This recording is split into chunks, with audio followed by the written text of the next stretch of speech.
This time I had a virtual trip to a new hub for grip talent. Will Thompson is one of the funniest gripsters you'll meet around.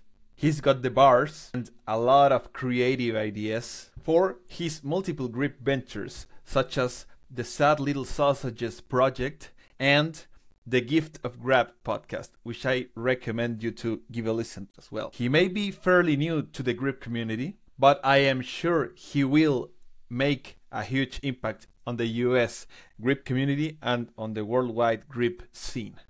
Come with me to know a little more about the story of my friend Will Thompson, and don't forget to share this episode with your friends. Let's go to it.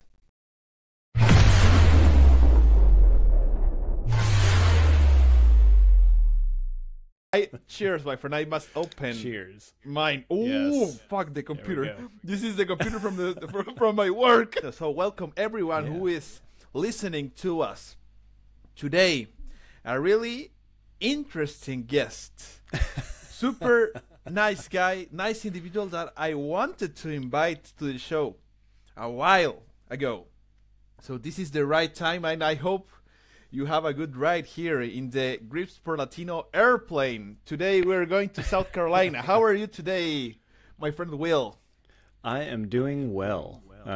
Thanks for having me. I'm excited to be on. I've listened to a bunch of your stuff, and it's always a good time. So I'm glad to be here. I'm glad we just get to hang out a little bit. Excellent. That's what I wanted to have. Man, this week was shitty at work. Shitty. I am stress levels are pretty high on my end. But I think in training, the first training principles, they say if stress is high, fitness can be high as well. So training has been good over here. So can't complain. I am happy about it, but man, the levels of stress, they are good to have a cold brew with you right now. Yep. But I feel enough about me. Get ready to answer the classic question of Gripsport Latino. So right. Who is Mr. Will Thompson? I want to hear it from yourself. Well, some people call me the Space Cowboy. Some call me the Gangster of Love. Some people call me Maurice, but not true. Anyway, just thought some Steve Miller Band would be good to throw it in there with the beginning. But I am a new grip athlete, we'll say, within the last year or so. But I am a Virginian and a music guy. My biggest passions, I guess, are music and strength sports in general, like lifting weights and all that stuff. And I've got my dog here too that he'll chime in with some answers of his own. I'm just a weirdo that likes to talk and get into stuff probably deeper than is necessary. By the way, Will, how much time do you have tonight? I wanted to know in advance. And I wanted to record everything to make it supernatural. Yeah, no, that's good. I'm wide open. Again, Megan's out of town, so it's the boys are in bed, and I am open all night. As long as the dog doesn't... I'm not going to abuse with time, but man, it's good to know that you have plenty of time, and we're not so limited. No, not at all. So I want to cover your origin, but first some of your physical profile. What's your height and your body weight? Height is 6 foot, and my body weight is 200 pounds. So I generally compete in the 90 kilo class. That was my next question. You read my mind. I really like it. So, Will, what do you currently do for a living? I run my own, we'll call it, I guess, technology consulting business. So I, 3 years ago, was able to branch out on my own, and I do system integrations and make sure everyone's programs talk to each other. If they've got their main software, and then they've got little things that branch off from it that they need it to transfer data in between. I do that, and do a lot of reporting through like business intelligence, BI stuff. And so I've got a few clients across a few different industries, and it's been working out really well. So I enjoy that a lot. Is it across different countries? Yeah. So most of them are obviously here, but I just recently picked up a client in New Zealand. So, yeah, I can now say I'm international, and I have to. Excellent. Yeah. I really like it, and your service is really needed. I mean, I have been working in 5 companies here in Chile.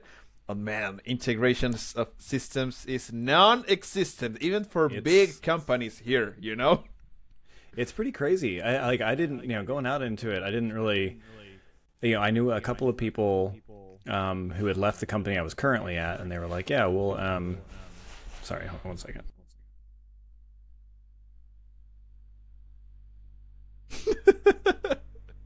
Dog just trying to find the loudest thing he can find to play with. So, I didn't really know how I was going to do business development, like kind of, and grow the business and get new clients and that kind of thing. But it's all just come word of mouth, basically. I don't even have a website. Like, I haven't had to make one. It's just people, the companies that I work, like the software I work with, they're like, hey, we have a client that's coming on board. They don't have anybody that does this. Do you want to do it? I'm like, yeah.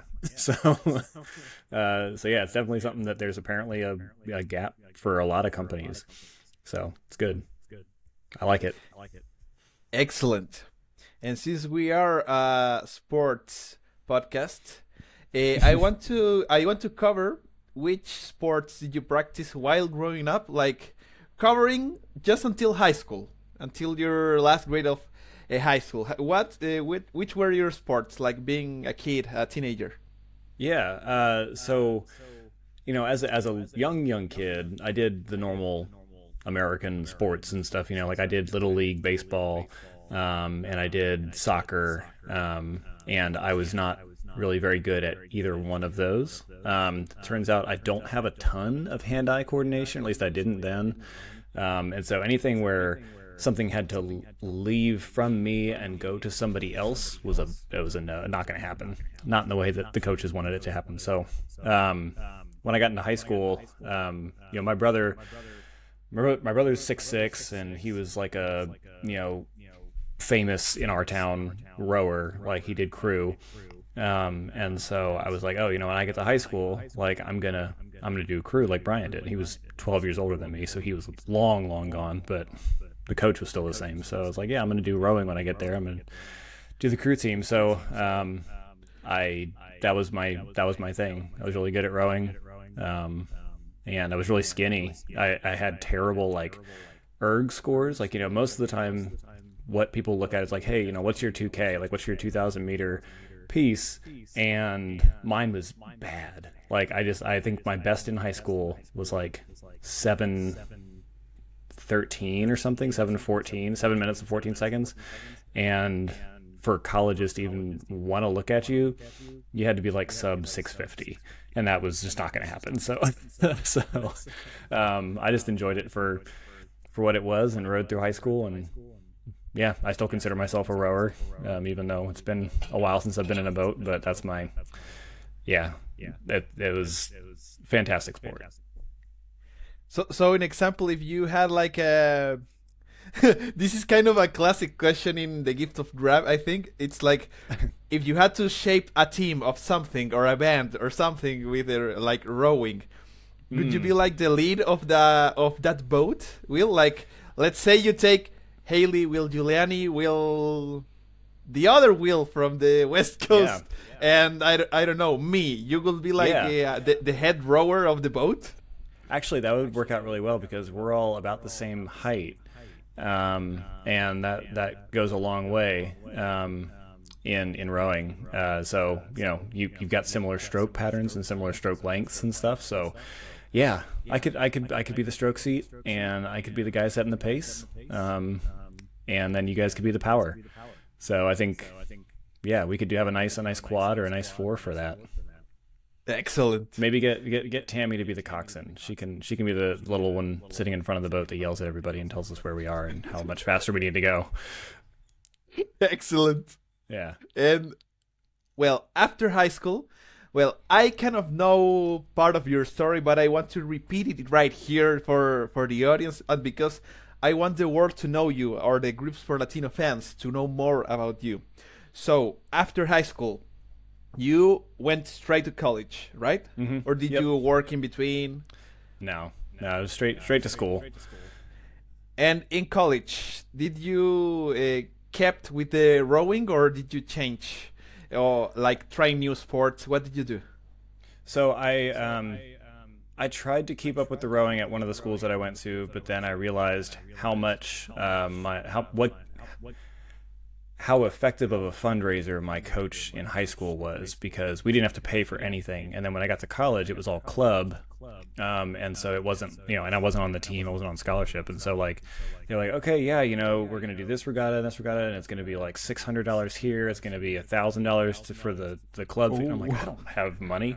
What are you talking about? So anyway, wasn't able to stick with it through college. But my freshman year, I was at just a small college up in northern Indiana, and I went into the gym there. My goal there, I went in there 6 foot, 145 pounds, and so I was just this string bean looking guy. And I'm like, all right, I'm gonna go to college. And I'm gonna start, like, there's an actual gym here. I'm gonna lift weights. Like, I'm gonna get big. It's gonna be awesome. And so I went in the gym, and like the first day I was in there, I was doing some, like, I'd never been in a gym or done weightlifting before. And so like, I was like, okay, here I go. I know that curls are a thing, and I know that bench press is a thing. And so those were the two things I was doing. And the guy that lived across the hall from me, who is also in Gripsport now, he and I are best friends. So like, we've stuck through it the whole time. But he was like, hey, Will, what are you doing? And I was like, oh, I'm just trying to get big, And he goes, oh, okay, yeah. Well, you're not going to do it that way. And I was like, oh, okay. He's like, if you want to work out with me, that's cool. And so his name is Jake Monroe. He's still out in Indiana, but he got me into, like, at the time it was more bodybuilding and stuff. So he had all the Flex magazines and stuff, and knew all the bodybuilders, knew all the, he got me getting on protein and doing all that kind of stuff. And I was like, wow, working out's really fun, and there's a lot to it. We went to the Arnold that year in 2008. That was the first time I ever went there. And got to see the whole expo and get all this free stuff. I'm like, oh my gosh, this is awesome. So anyway, that was like my intro into the gym and into weights and into doing all that. And then kind of I followed Jake's path for a lot of my lifting stuff. He got into powerlifting at a certain point after we graduated college, and he was like, yeah, I'm doing this thing. And I was like, oh, okay. And kind of looked into that, and I was like, yeah, I could maybe try that. And it was fine. But again, being 6 foot, 200 pounds, I was in the 93 kilo class for USAPL, and the guys who were doing really well in there were like 5'8", 205 pounds, 93 kilos, and they were just like way stronger than me. And I was like, this is probably not going to be my thing. Either I got to gain 70 pounds, or I've got to maybe do something else. So I eventually ended up getting into I kept up with the powerlifting stuff for a while till I hurt my back pretty bad, and like I couldn't deadlift 135 without pulling something. So then we saw arm lifting at the Arnold a couple years ago, and we just got into it there. We got pretty hooked on it from that. So I have a couple of questions about that. USAPL is related with IPF somehow, or are they different? Yeah, so they try to stay affiliated, I think, with the IPF. Like their rules, they stay. I don't know if accredited is the right word, but like basically they go step in step with the IPF. At least I think they still do, as far as I know. So, but USAPL is drug tested. Yep. Yeah, they're a tested federation. Drug so they are test. Drug test. Yeah. Well, as we were talking with the episode that we did with Will Giuliani. Oh my gosh, which was really cool. Yeah, that was fun. We had a lot of good talk. I think I'll tell you, Isaac's. Anyway, Isaac had a good comment about that one, but yeah. So we're talking with Will, and he was like, "Yeah, I did my first powerlifting meet, and they told me what kind of underwear I could wear," and I'm like, "Yeah, that's USAPL, like down to it. Like USA Powerlifting is the most like rule focused and like stringent organization for powerlifting that's out there." So Ranger wants to show his face to the podcast. Yes, he does, and he wants to play. Yeah, I know it. Good grief, dude. Hey.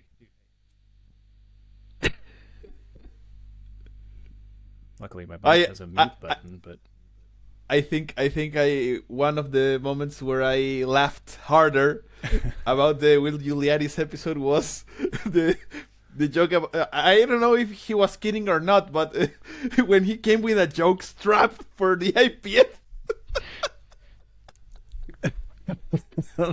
I am not sure if he was kidding or not, but man, something tells me he wasn't. Like that was too on the nose for it to not be a joke. Actually, recently we got fucked by the IPF here in Chile as well because they made like this rule where if you participate in any event which is not affiliated to WADA, you can get banned for 24 months, and it's like, what the fuck, man?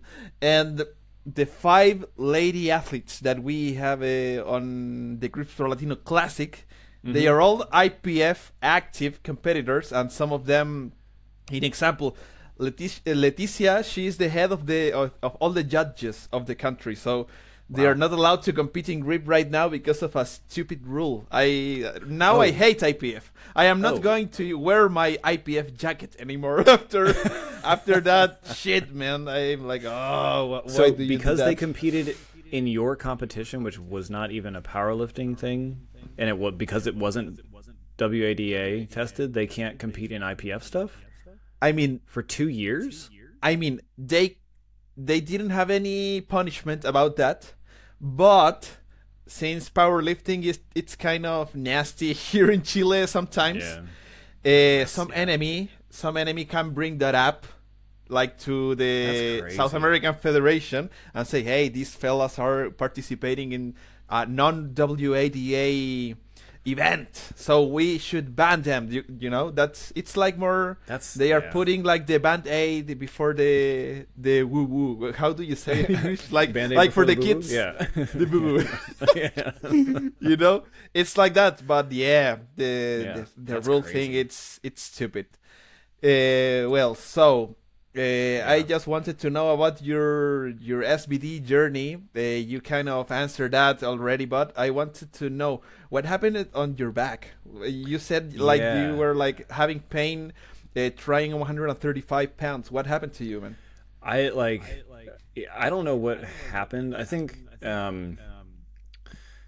as I've gotten more in tune with lifting and kind of gone through this journey, I think it happens to a lot of people, but it's like you learn more about how to move in ways that work for you and your body, rather than taking absolutes from a lot of places. Like like Juggernaut, they produce a lot of really good content, but in general, you should stick in general to their guidelines. But like, I have a really tall torso and short little baby legs, so like my body mechanics are going to be totally different from a lot of other people. And anyway, I was doing conventional deadlift, which for me with a longer torso really was it's a weird leverage. Like it really puts a lot of extra strain on the lower back, I think. And then I was doing a lot with my squats, where I think I definitely had kind of a an arch in the back when I would get real down low, and so like I think I just wore it down really hard, and so I went to like an orthopedic sports medicine doctor and got an X-ray and stuff there, and I have like degenerative discs already down there in the lower back, and then I've also got an extra lumbar down between like L4 and L5, I think. Like there's like some percentage of the population has like an extra little guy down there, and I'm 1%. I'm that part of that percentage, so I've just got a lot of extra stuff happening down there. So I stopped deadlifting, stopped like back squatting for probably a year or two. Just totally went off it, and now I can do it again. But that's why I like grip, because I'm not going to need to deadlift 500 pounds, as of right now. But yeah. My back won't be the limiting factor, hopefully, going into this. And when did this happen? Like the decision of non-squatting for a while? That was it was during COVID and stuff. So that was probably 2021, I guess. So I've only recently started doing conventional deadlifts again and doing some high bar back squat. I can't do like low bar again, puts me in that leaned over position. But like now when I compete, I do sumo deadlift, and I'll for my workouts I'll do high bar back squat if I do back squat, because it allows me to stay more upright, and it doesn't put as much strain on the lower back. So perfect. Yeah. Perfect. So, Will, I want to jump into the next section, which is going to be called Getting into Grip. All right. So, after you did this hiatus without squatting and deadlifting, how did you get into grip? How did you know about it? So again, Jake had some of the Captains of Crush grippers, and I went to visit him one time, and he had them, and I don't remember which one it was, but I closed it relatively easily, and I was like, oh, cool, like this might be something I could put some time into, and so grippers is what originally got me into it. Tale as old as time, right? So it's the gateway drug into Gripsport, but so it was grippers originally, and then started looking into it, and I was like, oh man, there's a lot more to this. Like, Gripsport involves a lot of stuff, and I saw that there was like axle deadlifts and all these deadlifts, and I was like, crap, I don't know if that's gonna fly or not, given where I'm at. And so I got a little weird about it, but just went harder into the grippers, and went too hard into the grippers. And ended up with like severe tendinitis. Have you seen the movie Unbreakable with Samuel L. Jackson and Bruce Willis, right? Yeah. Yes. Yeah. So, in describing myself here, I feel like Mr. Glass a little bit, where it's like, I can't fall down without hurting myself, terribly. So like I'm like, oh yeah, I hurt my back, and then I got tendinitis, and so so anyway, I had to take a break from some of the grip stuff, but that was right around the time we went to the Arnold 2023, and that was when we saw that again, I'm sorry if I'm talking too much, but the idea is that you talk a lot tonight, so right. That is going to be my time. But and I had a coffee. I had a coffee for this conversation. All right, good. Before, so just follow your instincts. All right, here we go. We're going down the rabbit hole. So, when we first went to the Arnold in 2008, it was a totally different feel than it is now.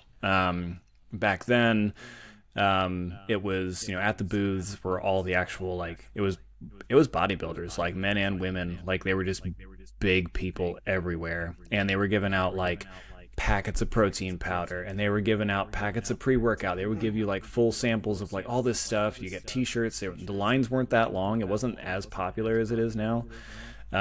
This was all like pre-Instagram and all that stuff. And so it was just, yeah, it was a blast. So we kept, we've been going back every few years since then. And 2023, when we went, we were like, holy crap, this is crowded, and everyone's just kind of giving out energy drinks, and like, there's not a lot of people we want to see or stuff we want to, like, I don't know. So we saw that arm lifting was going to be at one of the side stages. Like, why don't we just go post up over here, and we'll sit here and we'll watch them do that and see what it goes. And like, we watched the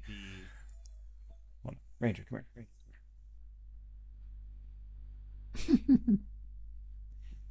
Now he shuts up. Nope, daggone it. I hear you. Anyway, so yeah, so we saw like the 70, 80, and 90.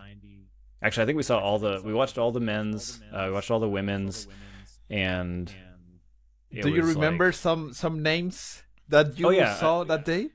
Yeah, I think Gabby Dixon was one of the women. Sarah was obviously there.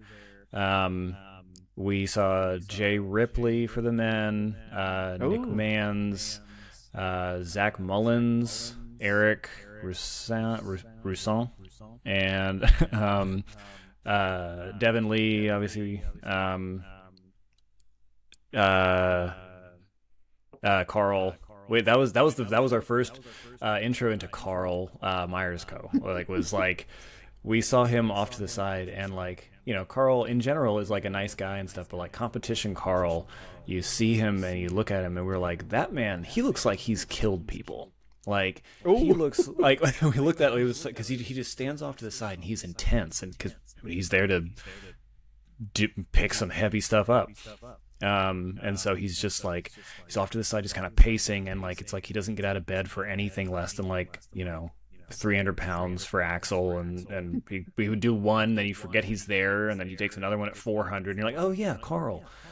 But that year was really fun because Kim Johansson was also there. There was a team from is he in Sweden? I think he's in Sweden. Yeah, he's from Sweden. Like, yeah, so the Swedes were there, and Kim and Carl went like back and forth on the axle and like set like world record after world record kind of thing, and it was like it was a ton of fun. It was huge crowd, like it drew a bunch of people over, and it was loud, and we were all getting into it. It was a lot of fun.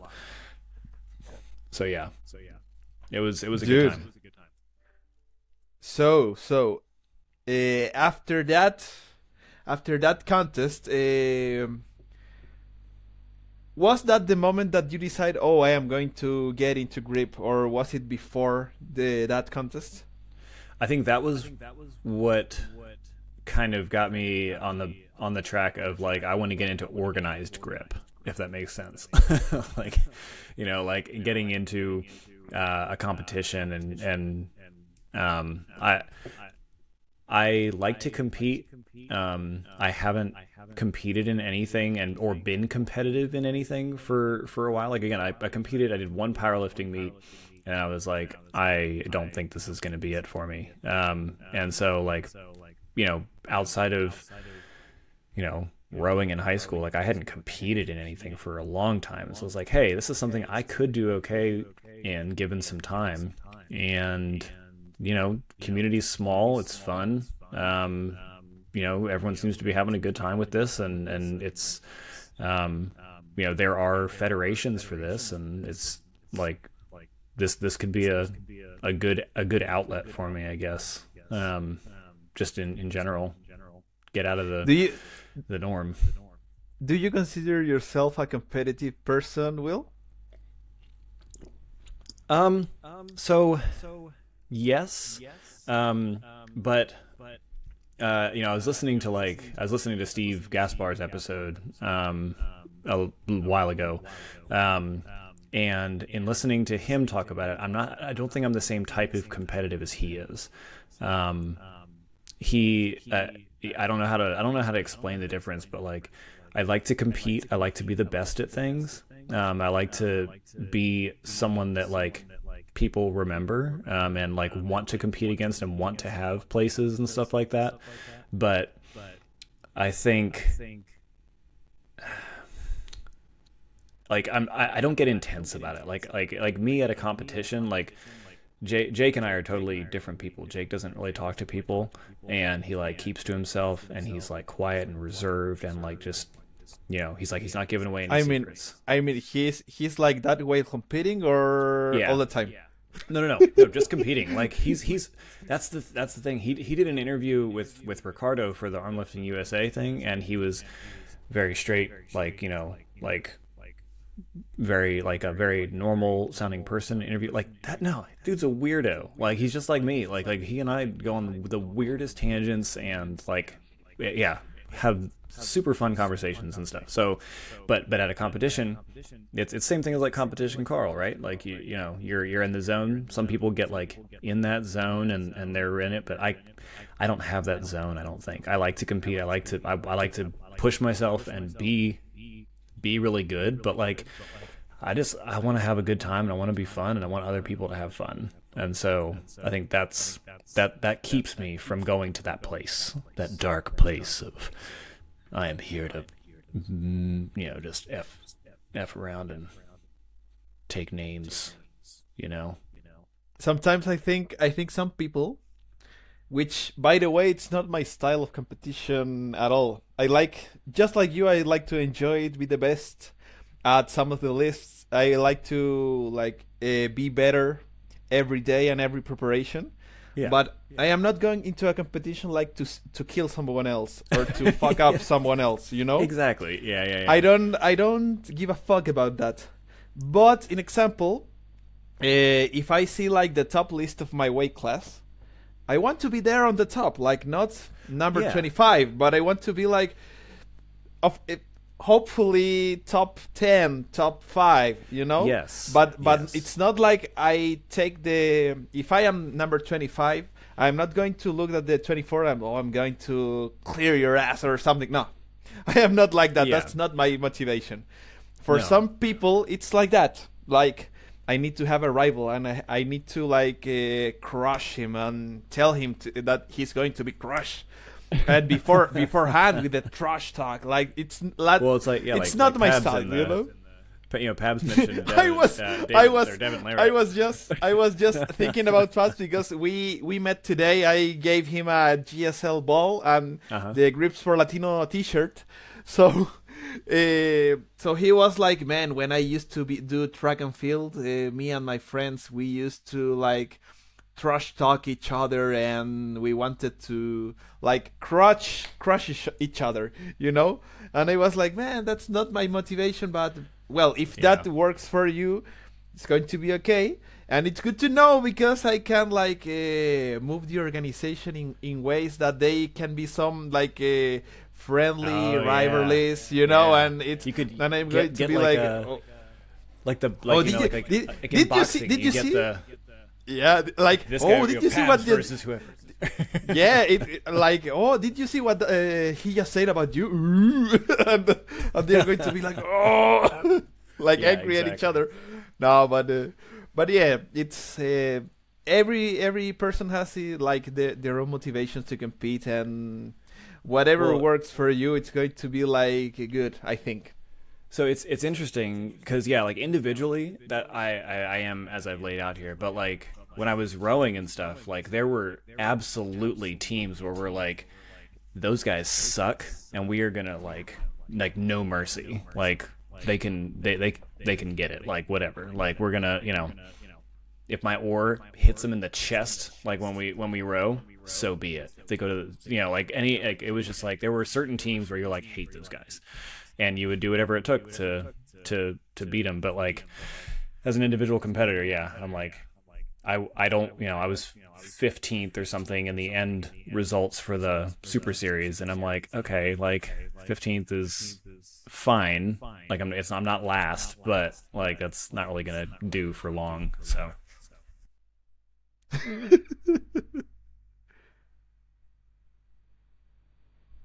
I might get him something to chew on, other than my arm here. So give me like 5 seconds. Okay, no problem.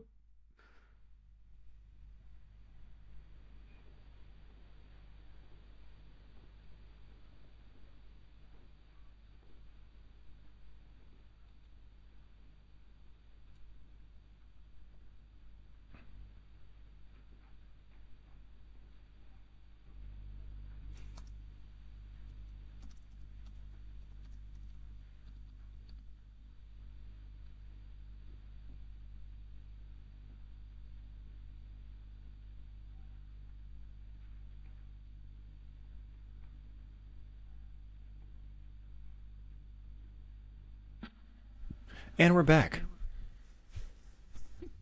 I was just testing with the this, sounds. testing these sound effects. So, Will is back. That's all I strive to hear, really. I just, even if I'm in last place, when I come out on stage at the Arnold, I want the crowd to go nuts. I want to hear that. I'm going to be like, that guy, he's not very strong, but daggone if he doesn't put on a show.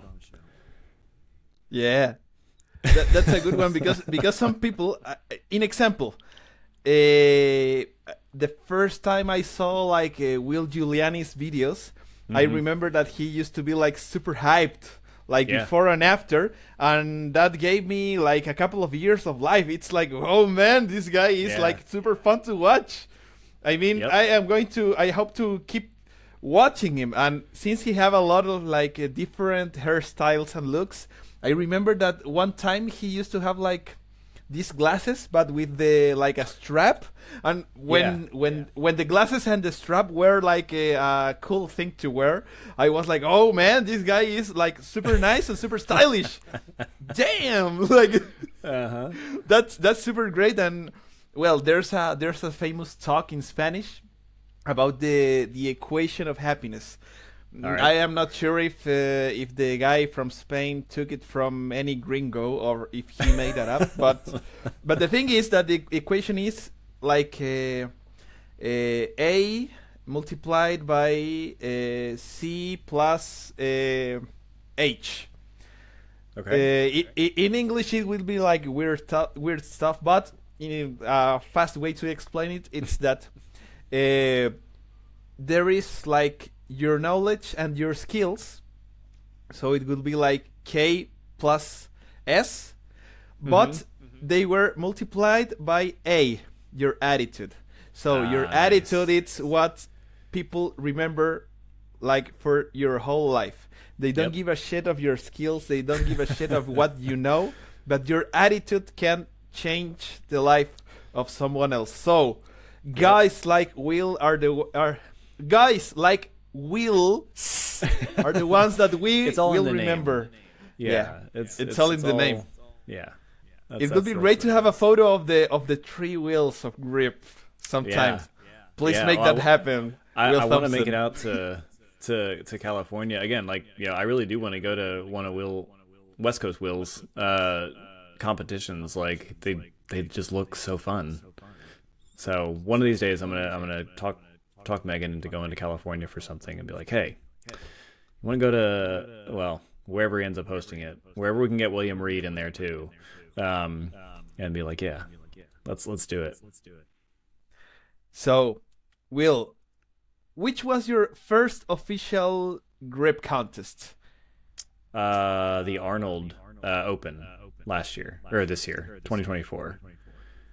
Which month? March. It was March 2nd. Oh, I get surprised every time when I hear how recent did you get into grip and how deep are you into the sport? Like all in. I'm pretty all in at this point. I again gotten better as I've gotten older, but like in general, I tend to go all in on hobbies. I have a ton of woodworking equipment out in the garage, which I do try to use, but has definitely not gotten the use that I promised my wife it would when I got it. But like, with grip, I'm all in. Like so again, talking too much, but I work from home.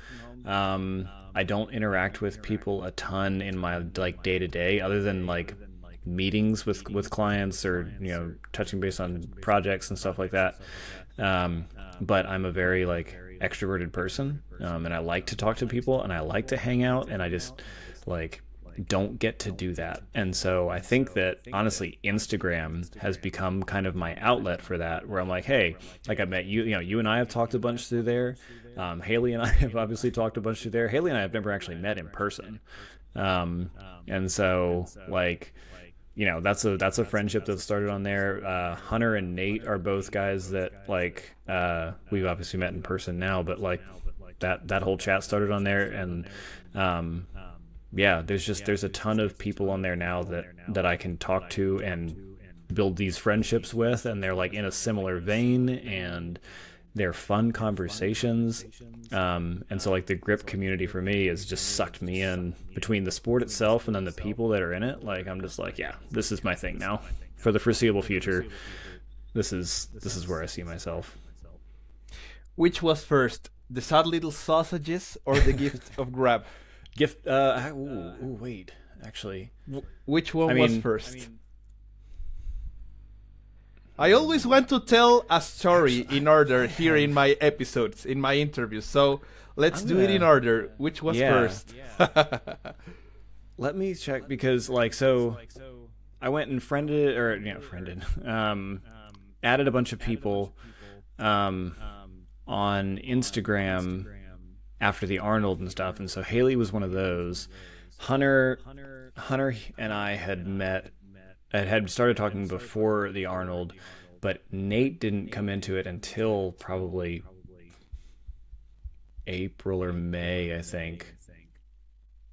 And then we didn't get our group name until after that. Yikes, it was probably right around the same time, honestly, because like Haley would post funny stuff, and I'd say I would like it and comment on it and stuff, and then she's like, I feel like we'd be like really good friends in person. I'm like, that's probably true. And then so we started talking, and then I was like, we should start a podcast, and then we should call it this.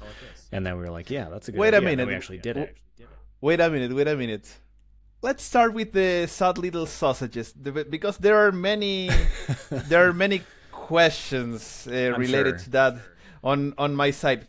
First of all, well, let's say it's a grip crew, where there's Will, there's Nate, and there's Hunter. Yep. Did it pronounce it right? Yeah. Hunter? 100%. Yeah. Does he happen to like to go and hunt, or it's just a name? Not that I know of. He never brings it up. So I think it's just a name for now, but. worst timing ever, but I tried. Hey, you know what? It's the thought that counts. Yeah, that was good. But man, you didn't like met Hunter and Nate before like doing your grip crew. How do you like do a banner and a thing between you three guys if you haven't ever met? So Hunter and I met at the Arnold, because he competed in the Arnold Open as well. So Hunter and I had met, and then Hunter works for the city of Charlotte, North Carolina, or he works for a company that is contracted through the city of Charlotte, North Carolina, and they work with fire and police, and he does health coaching for them. And so he met Nate through his job there, and got Nate into grip and everything. And then he messaged me. I was like, hey, I got this guy. I think he could be pretty good. Just reach out to him, and we'll just see if we can get him into it. I'm like, yeah, cool. So I reached out to Nate, and he started an Instagram and stuff, and we were talking back and forth, and then we just eventually formed a group chat in there. And so we would talk and stuff, and Hunter had met Nate in person, obviously through work, and he was like, Will, like, you won't believe how big Nate's hands are. And I'm like, okay. And he said, Nate, I need you to send us pictures of you holding everyday objects around the house and stuff. And, like this.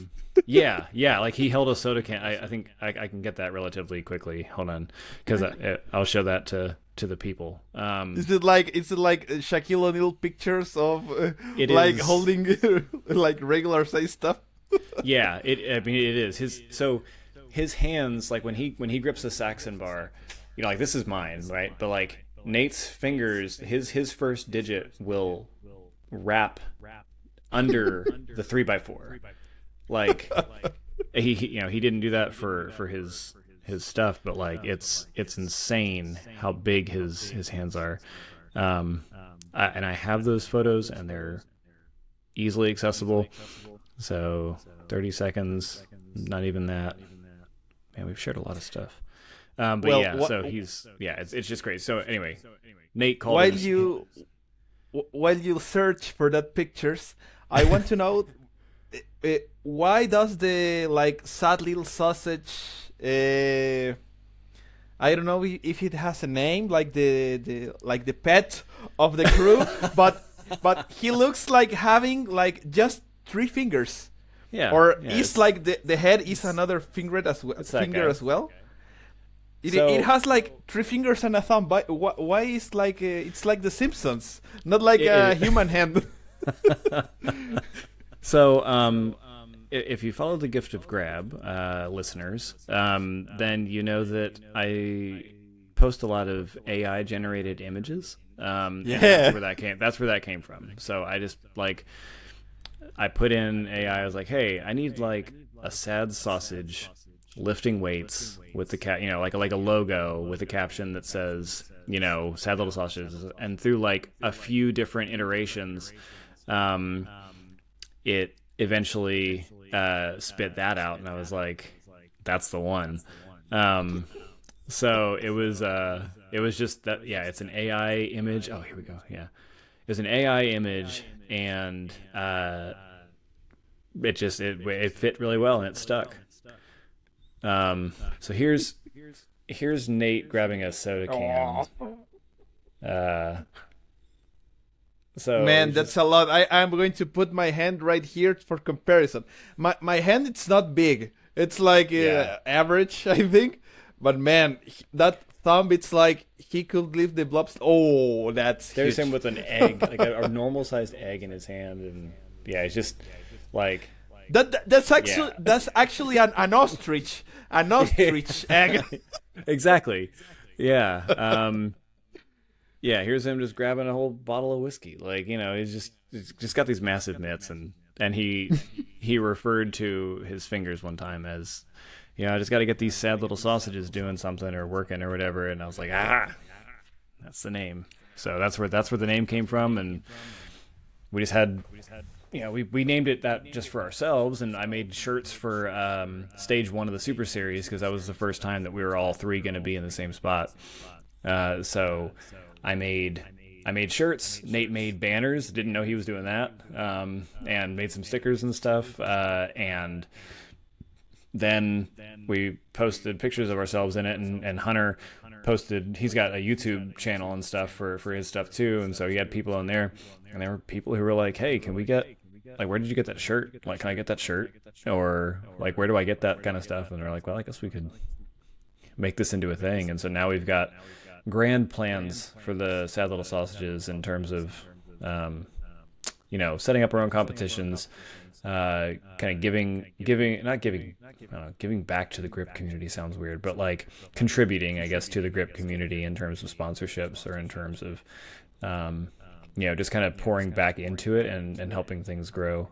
So that's kind of the overall goal with the sausages. Is one, it started out as a fun thing, and it is a fun thing, but now anybody can be a member, and we sell all that stuff now, and all the proceeds are not just going to go to, you know, us. They're going to go back to putting into grip. So yeah, it's so good to have another podcaster into the podcast, because you are answering the questions that I am about to make with your like rumbling. So it's perfect. But I want to stop in some details. Sure. Do you have like kind of a big statement of mission? Maybe this is too company focused, like business, but is there any like big mission that you would like to accomplish with the SLS Pequeñas salchichitas. Pequeñas salchichitas.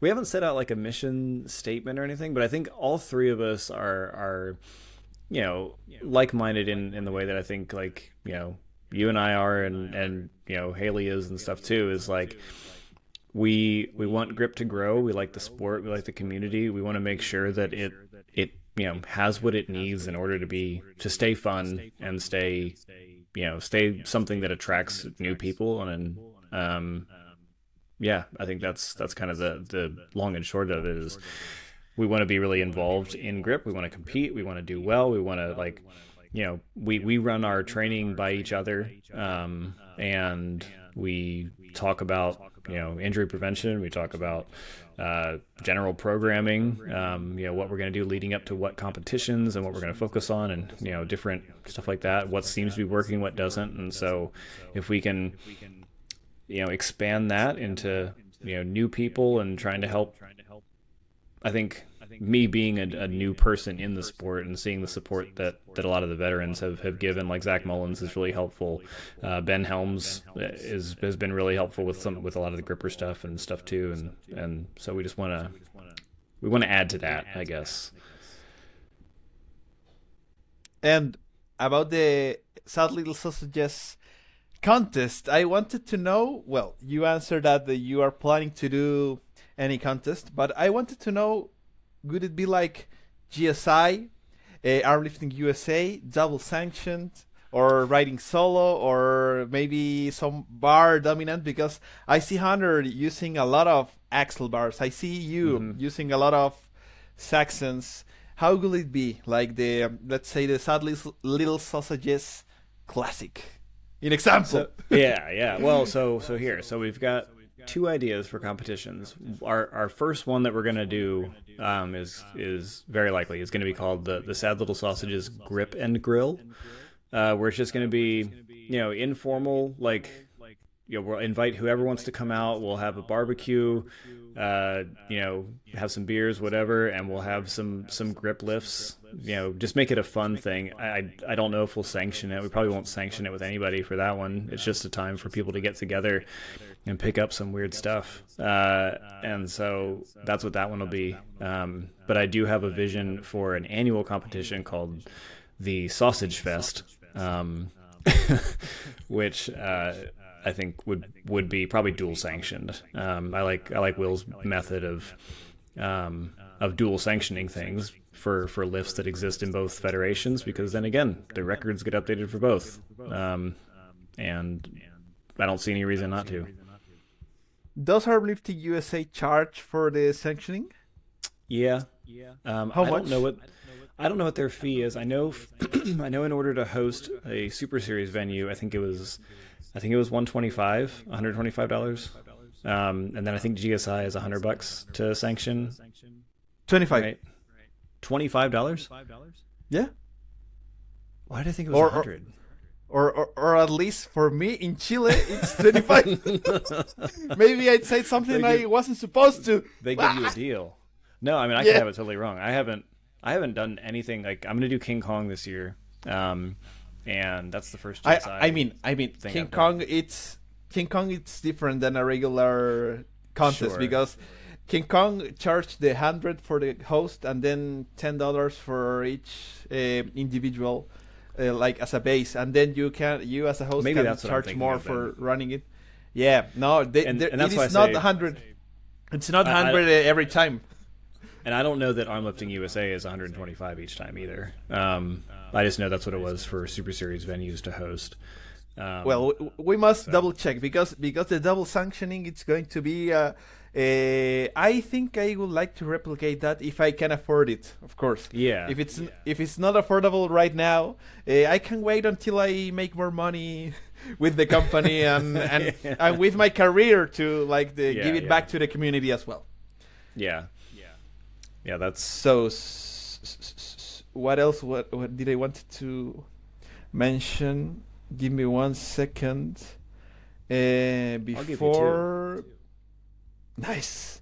Before jumping into podcast stuff, Just a miscellaneous question that I had right here, and I don't want to miss it before jumping into the next topic. This is going to be a hard one for me to like phrase in English. So give me some help if I do any mistake. Correct me if I'm wrong. Which should be the time in advance that I should tell you, like, to come to Chile to a GSL contest? Oh man, was it well said? Yes. Did I did it right? Are you trying? You're asking how much like forward notice do you need to give me in order to get me at a competition down there? Yeah. I'll man, I'd say minimum probably 6 to 8 weeks, probably, just to try to get the best airfare. 6 to 8 weeks? Really? Yeah. Because if you ask me, it's like a year in advance. It's like, man, I gotta save some money. No, I mean, we like, I run my own business, but and so then Megan can.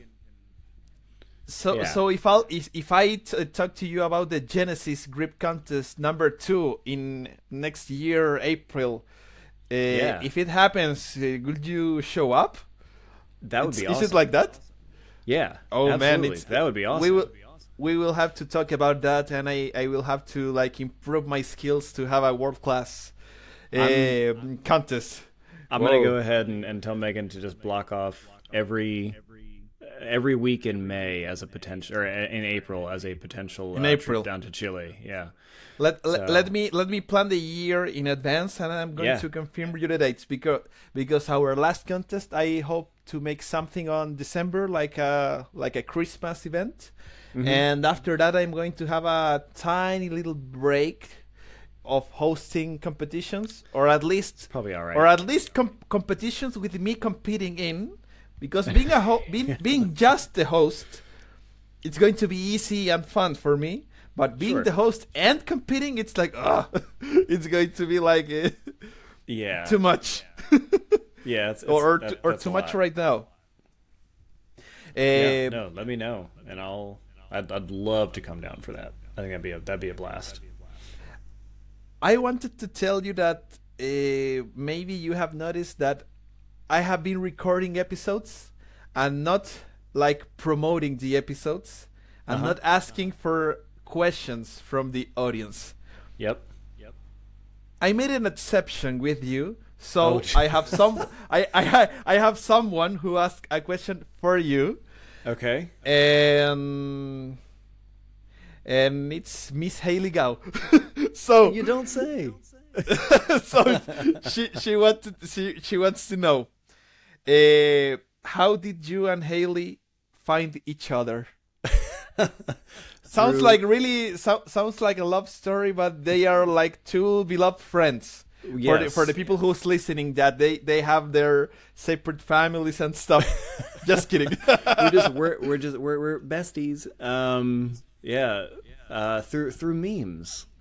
Really was what it came from. So yeah, again, I friended a bunch of people after the Arnold, and then saw what she would share and like her stories and stuff, and they were all really offbeat, weird memes, which is what I tend to also enjoy a lot, is like the weird stuff. And so, we just I would laugh, react to that, or like say like, this is hilarious, or like this or that, and then she would do the same thing on mine, and then she's like, man, like I really feel like we would have been like, we'd be like best friends in real life. And I was like, it feels that way.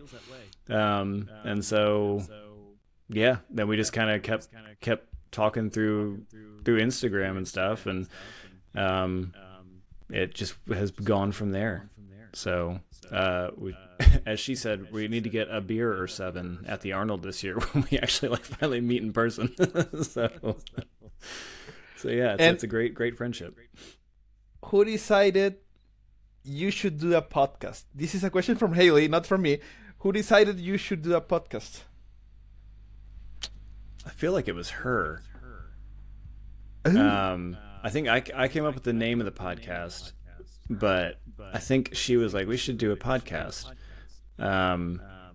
because we had talked about like at the Arnold, like Ricardo and Paul were the two announcers and stuff, and they do a good job of kind of keeping everybody updated and stuff. But we were like, man, we could be like, two jokesters up there, just keeping keeping the crowd engaged and doing this, and going back and forth about like how we could do that. And so we're like, okay, the podcast will get super popular, and then Ricardo, who we lovingly refer to as Ricky Baby will have no choice but to ask us to MC all the big contests and stuff. So that was how that started out. Excellent. So this is how I wanted to launch the next section, which is the gift of grab. The gift of grab. Why the gift of grab? Is grabbing a gift, or is something that you can work on, like to earn it? Why the gift? Ooh, that's a good question. Well, the basic answer is it's a play off of the phrase "the gift of gab," because like you're someone who likes to talk. In English we say, oh, they've got the gift of gab. Gabbing just means to talk a lot. So I was like, oh, the gift of grab, that works too, because we like to talk a lot and we like grip. So but yeah, I think there could be a fair amount of carryover between gift and work ethic. Like if you've got big hands, that's a gift on a lot of implements, not on every implement, but on a lot of implements, that's a gift. But you still have to work at it. So I would say there's a fair amount of both in the name gift. I have the feeling or the impression or the taste that the idea was to do something different. Why did you want to do something which was different? Did you want it to like stand out, or what was the idea of you two like six-packed podcasters?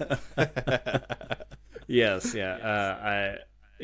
That's, I think probably only one of us has that, and it's not me. So, but yeah, I mean, you've got Gripsport Latino. You do great interviews. You do definitely the personal aspect of things. Zach has a great the grip shows obviously are fantastic podcast. They do meet recaps. They do a really good job covering a lot of stuff for people who are really familiar with grip.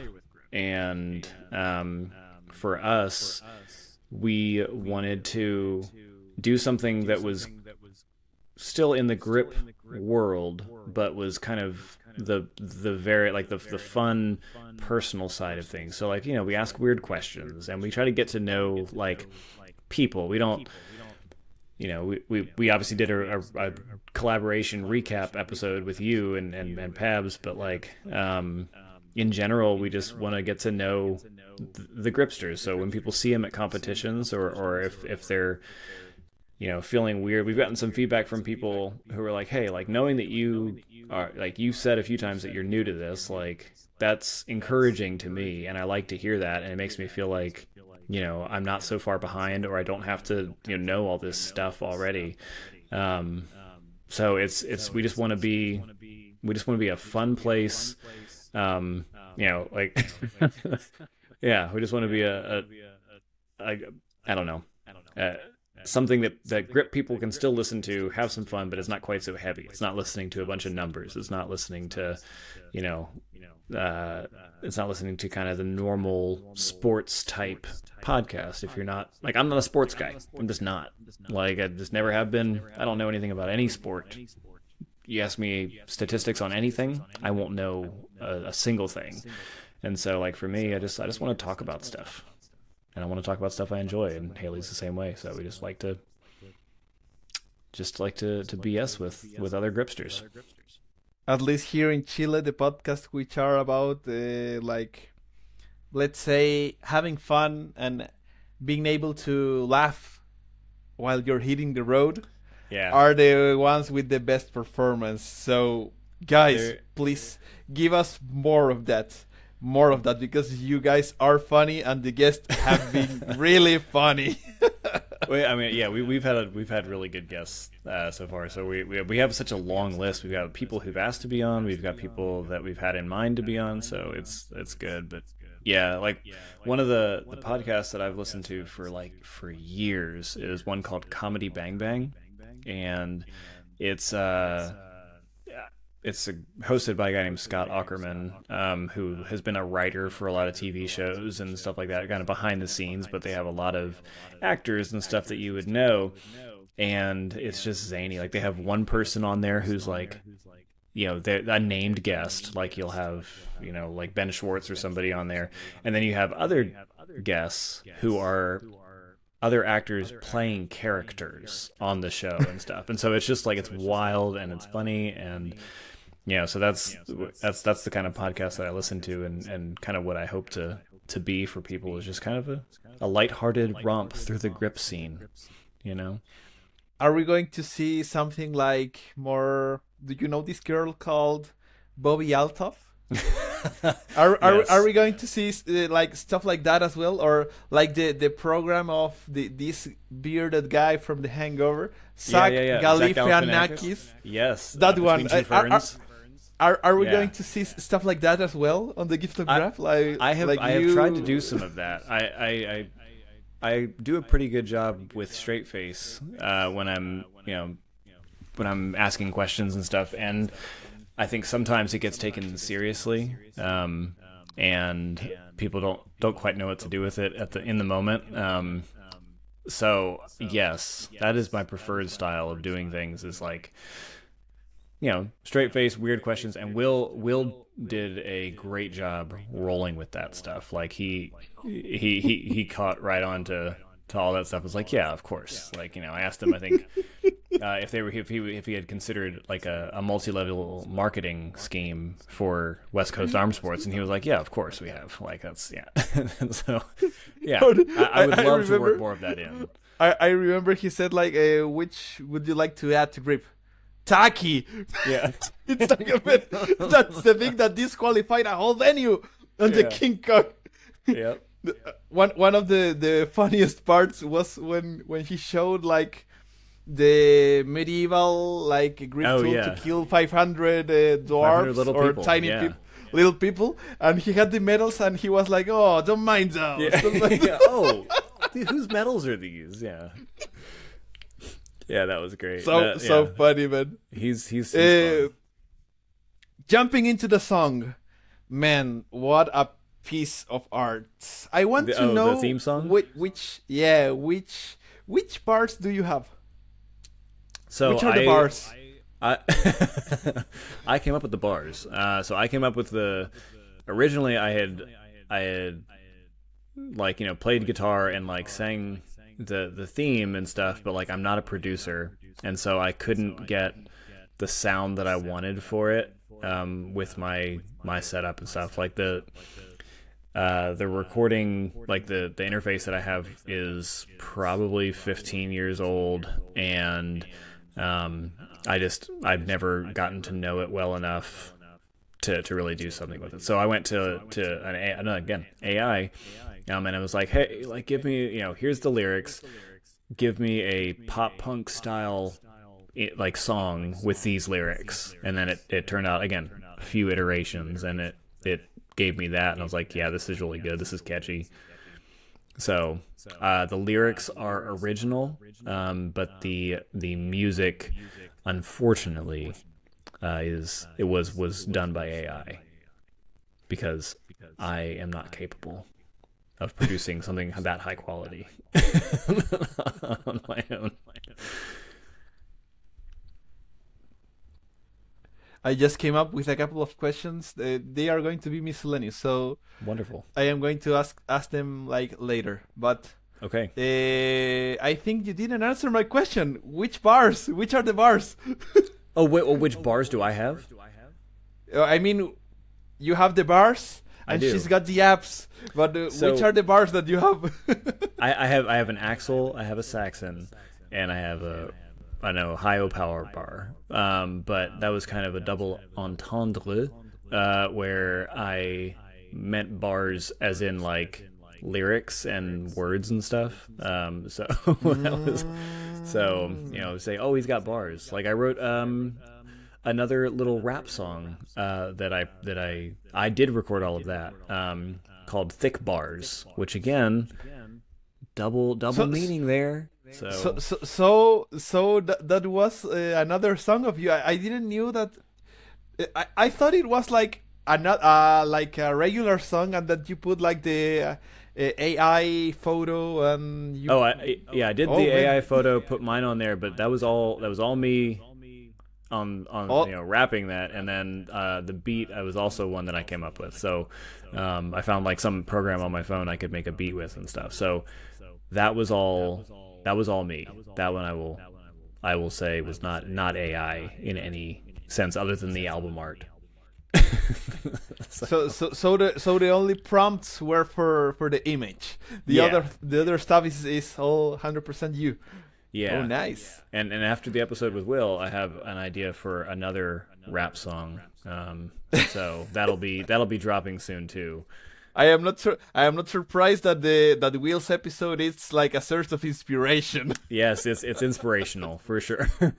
I think that's there's a saying here in South America, like a canon event, like a canonic. Yeah. I think that was a canonic event for your show. In example, I had like 3 or 4 like aha moments on the Gripsport Latino. The first of them was with Nathan. That was like a turning point on the podcast. Second one was with Canon Powerworks. And the third one, I think it's going to be your favorite, with Dr. Randall Strossen. Those were like, man, point of no return ever. Yeah, that was good. And that one had a lot of discussion there on the old grip board. That Dr. Strossen's, that was really something there, man. Oh, and I am not sure if I want to discuss about that right now, because it's too heavy. It's like, oh man. Well, it's a lot. It's fine. Yeah, it's a lot too much on my plate right now. But I think we should have a panel on it. Yeah, it could be. I am willing to do that. We could have a little discussion, like you, me, Haley, some other guy. I am up to it. It could be great, like to have some discussion about it. I have no secrets. Yeah. You're an open book. I am an open book, you know. So, coming back to the gift of grab, do you have any goals in mind with the podcast? It's like, I want to know, is there a certain point or a certain place that you would like to arrive or reach, or would you just like to enjoy the ride? How do you feel?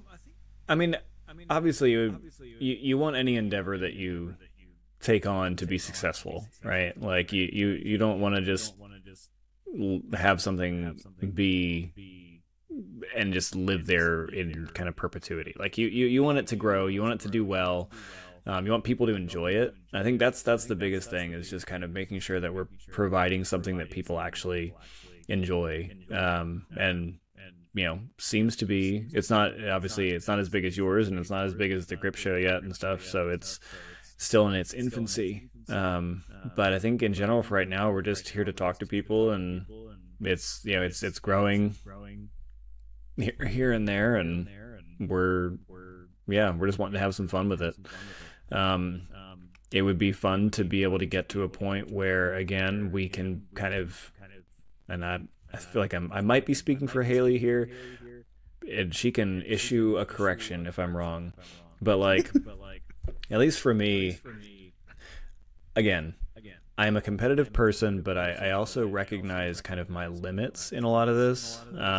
And I see the numbers that are being pulled by people my size I see the sport growing. I know what kind of talent exists outside of our small world. And so I'm not, while I would love to be number one or even top five, like that would be sweet, I don't think that's going to happen for me. And so for me, I would love to just be a personality within the grip community. I'd love to be someone who's like kind of strong, therefore respected in that I know what I'm talking about. But something like, hey, you know, we've got an event going on. You guys want to MC it? Do you want to, you want to do this, or we can, I just want to be an entertainer. Like I like to entertain. I like to talk. I like to be silly. I think that's kind of our goal for the podcast, is to just be silly and to see where that takes us within the sport. Like Haley's competitive. Haley's good at this. I am middle of the road. So yeah, I'm just in it for the silliness. Please don't quit, and keep no. doing it, because it gets really tired sometimes. But please don't quit. Oh no! Neither on the competitive side and on producing the content. Yeah. Please don't quit, Will. I don't think there's any risk of that. It's just like one of these things where like I have to set expectations for myself. Where like if I have no expectations, then I have nothing to work towards, and what am I even doing? But also, if I don't set expectations, then they immediately go to the top, and then if I don't hit that, I get like really depressed about it. So like I have to be realistic about like where I'm at with things. I'm like, okay, am I stronger than most people that I run into on a daily basis? Yes, like that's because people don't do what I do on a regular basis. But am I going to be at the top of this niche sport where there are people who've been in it for years and already been working at it for years, and they are very good at this and they are strong people? Realistically, I don't think so. So I'm going to be as strong as I can be. I'm going to be competitive. I'm going to keep beating myself, and I'm going to try to beat Jake at some point. I would love to beat him at something. He's always been monstrously stronger than me, and I want to beat him at something. So like that's one goal that I have, is just to be stronger than Jake Monroe at anything. I'll take anything at this point. I have seen that you have done episodes, just you and Haley, and interviews. Yep. Do you plan to do like something else in the future, like a different kind of or different style of episode? Like, I don't know. I just thought about just you talking, or just Haley talking, or anything else like different than interviews, because I am not judging the just interviews style because that's my style and that's what I like to do. And it's super like interesting to me. Like I consume like all the podcasts that I hear in Spanish are interviews to entrepreneurs from Chile and from the world. So that's the style I like. So what do you think? Yeah, I mean interviews are good and easy for content, right? Like you know, okay, I can ask people questions, we see where the conversation goes, and that's you're going to fill time with it, and it's good. And so I like, and again, part of what we want to do is meet the people behind Grip, and so I like those episodes. I like the episodes that Haley and I have done together. The first one was our very first conversation, like off really? Instagram. Yeah, we had never spoken. Like we hadn't had a phone call or talked in person before that one. So like that was just us like, okay, let's see how this goes, and let's just come up with some stuff. And then so that one was good. But I think us doing doing more conversations between the two of us is good. I'd love to do like a bigger format or live-ish episode or something at the Arnold, where we'll be, a lot of other lifters will be. It'd be cool to be able to do something different like that. Outside of that, we haven't really talked about any other formats or anything, but we've talked about ideas for different things we want to add into the show to make it more interesting, or like, yeah, I don't want to give too much away in terms of like what we're planning to do. Don't. It's keep the surprise. Yeah. So we are going to be. Yeah, we want people to be intrigued, but like. Yeah. Yeah, I think interviews are good, and we want people to know people, and we want to know people, and we want people to know us. So when will the Gift of Grub merch be available? I want a T-shirt and a banner for my home gym. Yeah, we should do that soon. We started making some ideas for stickers. Just over this week, because like, we could have like some fun like recurring joke stickers from like different episodes, like the LA River water thing and that kind of stuff. Some of the Quay pigeons one got a good one for that. So I think it's coming. I need to get better with Illustrator so that I can take the logo and turn it into like the SVG, so that it can not, it can be vectorized, right? So we can put it on something and it doesn't get all blurry and weird. So that's the next step. Haley looked into making banners already, and I gave her an SVG, and she was like, that doesn't work. And so I'm like, okay, I don't know what I'm doing. So so I got to get better at that. But it's coming, because I want a shirt too. I want a banner. I want all of it. Let me know, because I want to have one. You will be first to know. Nice. Yeah. Going into some miscellaneous stuff. The Get a Grip project. Yeah. The website. How's that project going? What's new? It's going well.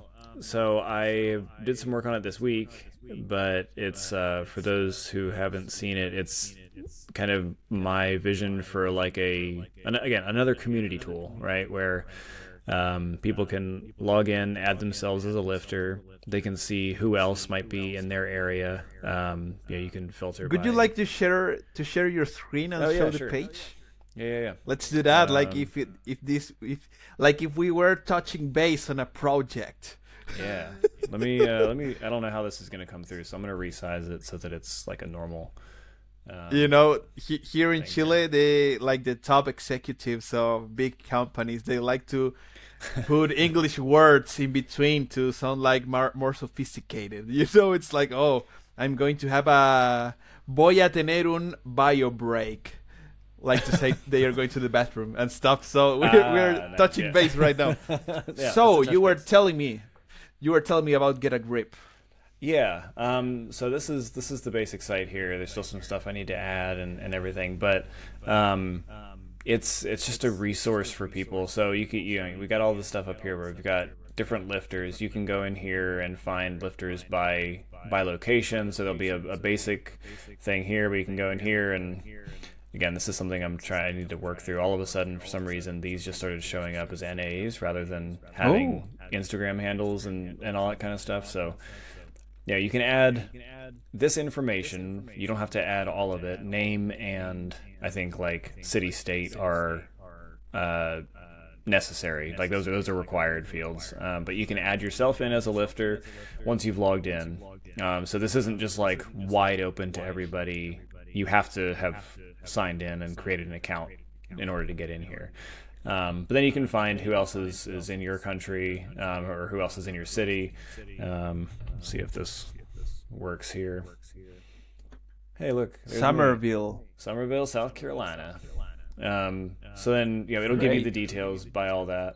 You can find gyms that might be affiliated. I added the one that I did the Super Series for. Again, it'll give you their information once I figure out why it's not showing up. And you can filter the same way you can with the lifters. It'll give you upcoming events. The one thing I do want to add in here is event results. I don't really know how that's going to work. Like I don't want people to have to like submit their results multiple times to multiple different places. So I'd love to work with GSI and Arm Lifting USA. We'll see how that goes, but like I'd love to just be like, hey, if people like upload your stuff, can I get access to it? Or if you want people to upload in a standard format here, which again I've talked with Ricky Baby about some of that, and he's not super interested in that at the moment. But anyway, you can get details for upcoming events that are near you. You can add an event as a promoter. You can add your event in here so that people can find it. Records and results are just, again, as of right now, they're links to everything I could think of at the moment. So you open it up, it'll take you over to Armlifting's website, or Nemesis, all their stuff here, which pretty pissed about this. I figured it was only a matter of time before somebody knocked me off of this, because that's not super impressive, but I was having fun being number one for a minute on that. But gotta enjoy the time that you can be like number one, at least, even if for a couple of days, man. Well, I feel the same. Quay went on, and he did his 156 on there, and I was like, daggone it, Quay, you knocked me out of the top 3. And then I went and I retested. I will say I did beat him, and I was like, I'm gonna sit on this until September 26th. And then I'm gonna send it in. And then Shane came in, and he was like, hey, I just did this real quick, and I'm like, well, crap, I'm not close to that. So anyway, that's a side note. But yeah, so records and results, you'll have links here. I've added links to all the equipment manufacturers that I know of. So you can go to Arm Assassin and go to all their, find their stuff there. So it gives you where you can get all the stuff. It gives you where you can compete, who's around you that you can lift with. It's just a tool that's meant for people to get more involved with grip and to be able to stay involved in their area and find this information. Like it says, it's a platform meant to unite all grip strength athletes. You can find lifters, events, and more. So that's another thing that I want to do. The theme throughout all of my projects, whether it's like Sad Little Sausages or Gift of Grab or this, is I want grip to be accessible, and I want people to enjoy it, and I want it to be easy for people to get into, because I think it's fun and I love talking about it, and I could talk about this for hours and hours and hours, because there's just so many facets to it, and so I want other people to be able to experience that as well. I wanted to know, changing this subject, because miscellaneous as well, about fits. Are there any fits that call your attention, like in example, inch dumbbell, blobs, pinching fits, or anything like that you would like to tackle, like in the short term, middle term, long term? Yeah. So I've been looking on Facebook Marketplace pretty frequently for an anvil, and I would love to lift an actual anvil by the horn. I really, again, another thing I guess about me is I like the old ways, and what I feel like are the authentic ways of doing things. I smoke a lot of meat. And so I have a smoker, and it's a stick burner. It's an offset smoker. It's not a Traeger. It's not because I enjoy finding the wood again, usually on Facebook Marketplace, someone who's chopped down a tree. I let it age. I chop it. I cut it. I cook the meat. I do everything myself. Everything is what I view to be the pure way, the old way and stuff. And so with grip, it's the same thing, where now as I get more into it, I'm strong men, they pick up anvils. In the old days, before people got into Gripsport, it was let's just go pick up weird stuff. And one of the things people would do is pick up an anvil. And I was okay, I want to do that. An inch would be cool too, because that's also one of the original true grip specific feats. Right now I would settle for lifting one, cleaning one maybe at some point, but I feel like I need to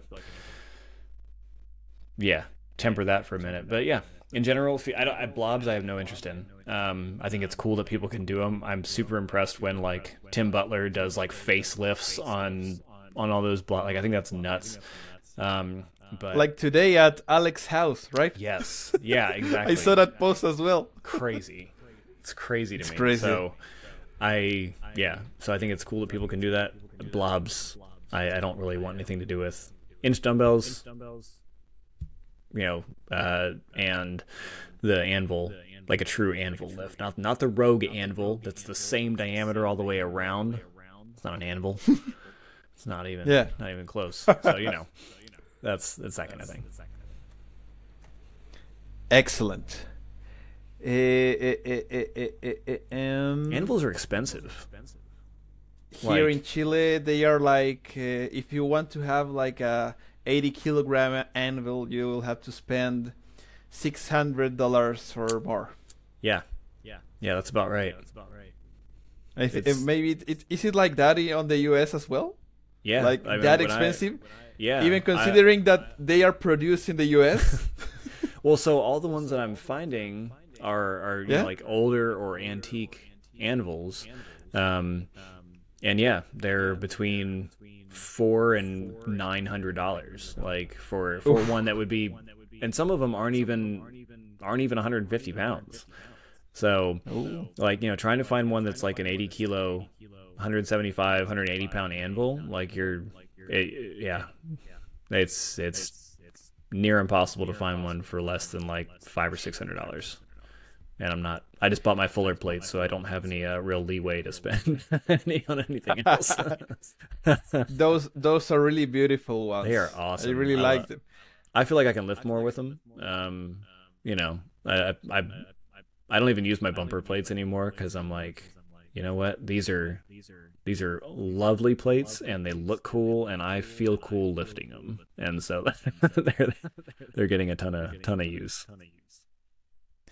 Well, I want to jump into the next section, which is going to be questions from Will to Pancho. Okay. Maybe my name wasn't heard over there, but shoot it. Like, all right. but make it like how do you call it? Like kids friendly. Oh yeah, no, these are all. No, go with all that we want. I can cut some parts if they sound so. My first question is, what numbers are you gonna hit when you come for the Arnold this year? I mean, I am not going to the Arnold this year, sure but which are the disciplines? Oh, I don't know. I can tell you yet. I imagine it's going to be axle, like the 2-inch axle, and then one of the Saxon bars, probably the 3x4 since they just did the 2x5 at Worlds, and then some kind of medley. I don't know what medley they'll do, but that's been the general format. Yeah, I have never touched a 3x4 Saxon because sadly here in Chile, I don't know why, but I think every piece of iron is bought from China. So there are no 3x4 in China. They are just 3x4 in other countries, maybe in the US. They produce that over there. So I am not sure how much can I lift over there. Is there any what do you do on the 2x5? I did 89 kilograms the second time I tried. Okay. So I am not how does it carry over like from the 2x5 to 3x4 or maybe from the blockbuster to the 3x4 because my blockbuster numbers are like 32 kilograms on my right, Yeah, I'd say. I mean, so my best. Well, never mind. I think in general it kind of depends person to person, but like usually people can do more on their 2x5, obviously. Dog. And I think the general range you could probably count on about like maybe 10 kilos or so less on the 3x4. Yeah, so I think like 70 something, I guess, on the 3x4. And on axle, last time I tried, which was like 2 years ago, I did 142 kilograms, which is 350 maybe. I don't know. It would be like I have 142, 315, right? 315. 315. Yes. Yeah. 315. I think I can hit that maybe, but I don't know. My thick bar has gone a little up lately, so maybe it can carry over to my axle. And I have been deadlifting lately and squatting, so maybe I'm stronger. Who knows? You only know when you do it on the platform on that day, with that weather and with that people and crew. You know, it's different to be like stepping on the stage on the platform. I heard something on the Gripsport or the Grip Show episode that with Adam Glass, where Zach was talking about unofficial people saying they hit some unofficial world record, and he was like, you know what I call an unofficial world record is just a good training day, and I'm like, yeah, that's true, because that's what matters is the competition, like what you do in that moment on the same implement with everybody else. Yes. So I do find it interesting you haven't done. I feel, well, maybe it's just me, and maybe it's just the sad little sausages. I don't know. We do a lot with like axle, all three of us, and so like when you say you haven't touched an axle in 2 years, I'm like, that's surprising to me. I mean, the thing is, it's that I live here in Santiago, and I live in an apartment, and I mean, from 2021 to 2023, I lived in a really small apartment with my wife, so we didn't have like much space for a squat cage. Do you say squat cage or squat rack? Rack usually, but I mean cage feels more appropriate, you know. It's like the red cage, the big red machine.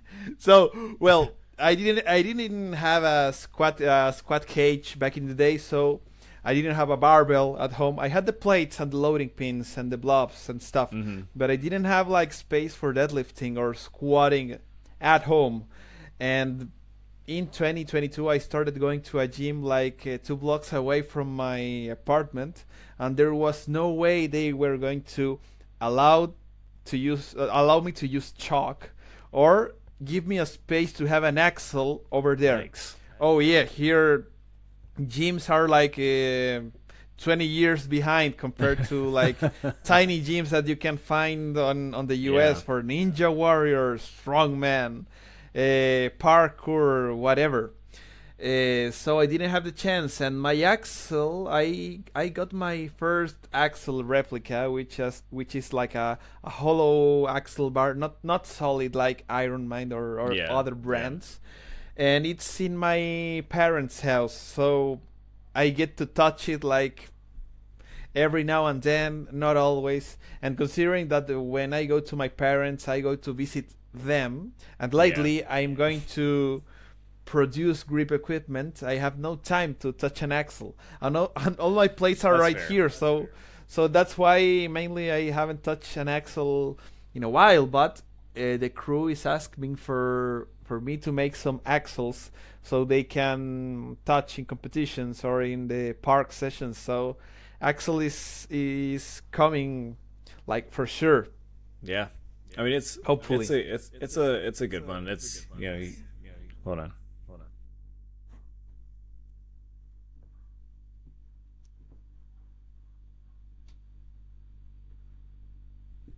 There's probably going to be a lot of this that you got to edit out here because he should be like winding down and going to sleep soon, but he's not doing it.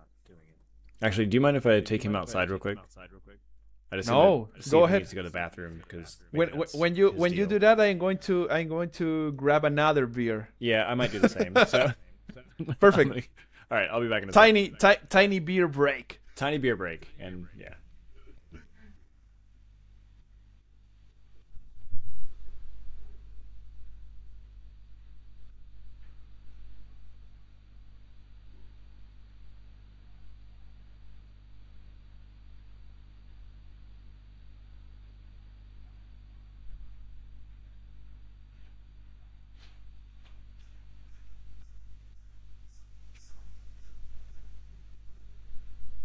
No, todavía no, Chapita.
All right, so this is my favorite beer.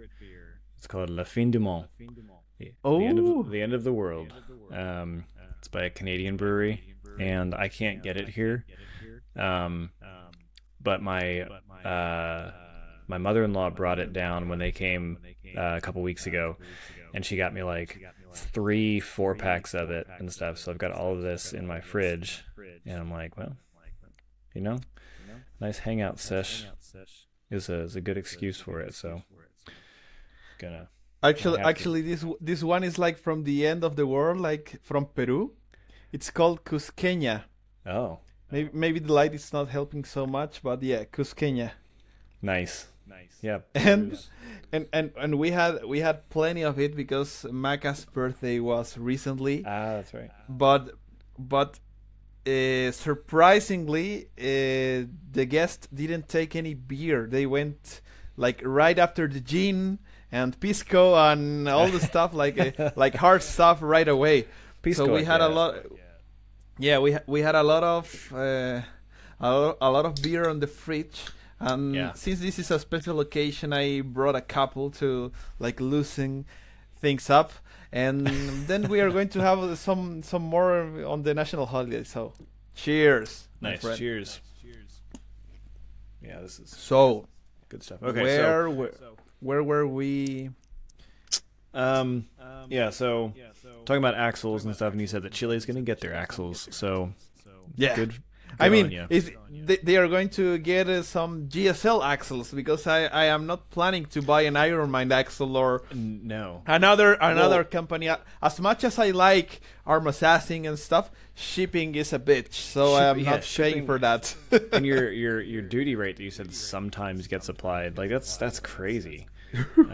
So yeah, I don't think anyone's gonna fault you for that. the bigger the parcel, the harder they hit you with the tax. So it's not going to happen like anytime soon. Yeah. No. Well, I saw again. Tim Butler found an Ironmind axle for $50. That was a bargain, man. Yeah. Just like that's the kind of what stuff the fuck? I'm on Facebook Marketplace all the time trying to find shit like that, and like I can't. So anyway, some guys get all the luck. You should check like often the Gripsport selling forum because that's where I got huge deals. Let me mention you 2 of them. Do you know the warranting grippers? Yeah.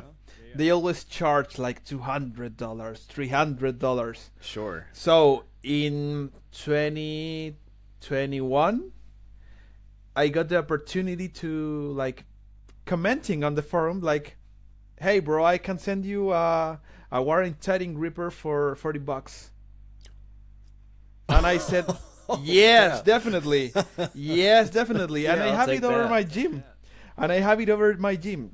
If I get rid of all my grippers someday, I will keep that one because Oh, man, absolutely. that was the cheapest like warranted gripper. And the other one was the Iron Man, the Blockbuster, because like including shipping and everything, it was like $50 like with the shipping. So Yeah, that's awesome. they are like 50 without the shipping like these days, you know. Yeah. And it came with the seasoning, so that's much better to like have a Yeah. seasoned implement like use this.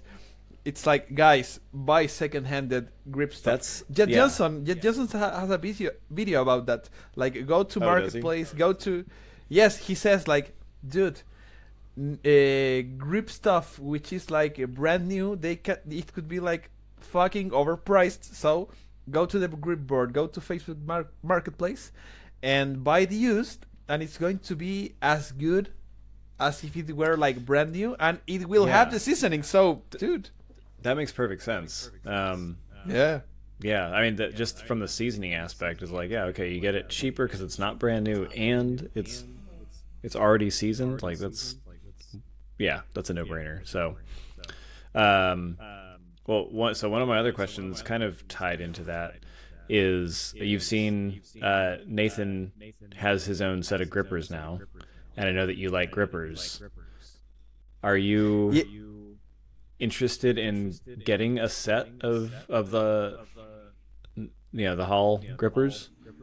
Well, right now, since it's like, let's say, common knowledge about Nathan grippers, I am kind of a crazy grip weirdo stuff, and I know people from all over the world, and I check my Instagram, so I think I knew about the grippers like pretty early, like about Nathan grippers, about pretty early, like, let me say, I wasn't commenting about it like openly because I didn't know if it was something to be like common knowledge, but Sure. I follow a guy from like somewhere in England, and he was like tagging Nathan with the grippers, and I was like, what? Yeah. And I went straight to Nathan, and Nathan, what is this? Are you making grippers? Tell me everything. And he was like, hi mate, yes, I am doing the following grippers, and it was like number 1, 2, 3, 4, and all the levels and all the ratings and all the stuff. And he told me that he was doing these tiny keychain grippers. Have you seen those before? I've seen those, yeah. And man, do you know a guy called Aaron Corcoran? Yes, I know the name. Yes, he was like a big grip name back in the day. I think he used to manage the GSI stuff, right? He used to manage. He did all the coding. Yeah. Maybe that's why you know the name. Yeah, that's why I know the name. Well, he was super strong with in a strong grip competitor when I started. Mm-hmm. And he also manufactured some equipment. He did like farmer walk handles, which was like rotating. He did cool trophies, and he also did choker grippers and these tiny keychain grippers. And when I asked him about those, the first time I asked, he was like, "Oh, perfect. I can ship that to Chile. It's going to be like X amount of money, like super nice." But when I asked just because I was curious, not because I had any money on my pocket. So then when I started doing my professional work, like living by myself and stuff, I asked again to Aaron, and he never replied, and I assumed that he's like out of business, out of grip, and Yeah. so I was always like after these keychain grippers. So as soon as I knew Nathan had one, I was like, man, I want one. Nathan, how much is it for one of those grippers? Like X amount. I don't remember what, but it's super cheap. The expensive part is the shipping to Chile. Yeah. always. So since right now I have a pretty good amount of gripper hermanos, comrades here that want the good stuff with me, I was like to one of them, hey, there's these tiny little grippers. Would you like to have one? And we split the shipping, and they were like, yes, let's go for it. Nice. So a tiny little gripper from Nathan is coming in their way to Chile at the moment.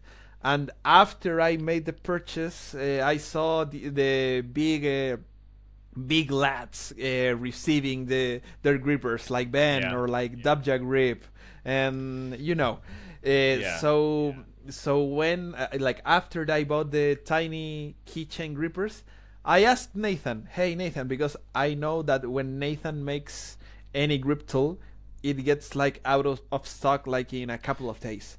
So I was like, hey Nathan, do you happen to still have any grippers in stock? And he was like, no, they are like all out of stock. And I was like, are you going to produce more? Yeah. And he was like, I will have to see. I am not sure at the moment, but if I do, I am going to let you know and you can have one. Because, man, I have grippers starting from the RGC 29 pounds. Pounds. Like from 29 pounds until 178, I think. Dang. And I am like pretty much covered for a whole lifetime of hosting events and trying to close the levels myself. But it's not like I think it's not like I need something similar to a number 2 or to a number 3. It's like I have all those gaps like covered. But if I had the opportunity to have an unique piece from Nathan, yes, I am definitely in. So this 5 minutes speech was to say yes. I could love to buy one of the grippers of Nathan, because I admire his work and his craft and all the artwork. It's like that's kind of what I figured, because like, I mean, again, you and I both, we like grippers. Like I'm not quite at your level yet, but like I really like grippers. It's something I'm we'll say relatively good at compared to all of my other grip lifts. Like it's the only thing that I really have going for me. And so like I don't know that I would ever get to like Ben Helms's level of like collector, where like, he's got full sets of everything. Like I'm not gonna go. Those are thousands of dollars. Yes, thousands. Well, he's got what? He's got the full GHP. He's got the full tedding set, doesn't he? The other day I was training and we chat a lot with Ben, because especially we are in love with Dragon Ball and some anime stuff when we were growing up, and we always share those memes like from Vegeta, from Goku. And he sent me a video of all his grippers, like the whole collection. And dude, he has the Atom grips, the Captains of Crush, the GHPs, some Warren teddings, some like many brands. It's like I was like doing the math myself, and even my collection, it's like $1,000 if I wanted to sell it, because they are all Canon PowerWorks rated grippers. So imagine Ben, he has unique stuff rated over there. They're all I'm not going to get to that level, but like I feel like, again, Nathan is he's a big name in grip, but I consider him kind of an artist when it comes to like what he produces and what he does. And so like to even if I can't close his number 3 or his number 4, just to own a set would I think would be really cool. And I kind of figured you might also be on that page where you don't need it because you've already got the gamut of poundages, but because it's Nathan and because it's grippers, it seems like a thing you'd go for. Yeah, and actually well, this is kind of my purchase philosophy, let's say, but I am not sure if I'm going to close a number 4 ever in my life. Yeah. Hopefully I can do it eventually, but there's no point on me spending $60 or $70 bringing one number 4 to Chile to never close it. Yeah. So it's the same with the blobs. I have a half 100. I lifted it. I have a half 110. I haven't lifted it yet. There's no point for me on having a fat man or a whole 24 if I'm not going to lift it ever. And the same with the inch dumbbell. Well, my coach says I am kind of close to be able to lift an inch based on my crusher lifts.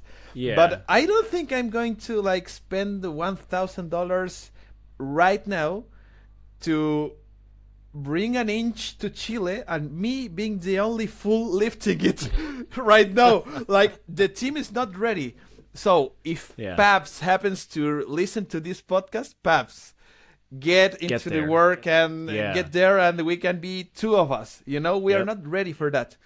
Plus, I can make a replica myself, and spoiler, I am going to make a replica myself of an inch, a solid inch dumbbell. But why would you like buy something that you are not going to use, being that stuff so expensive?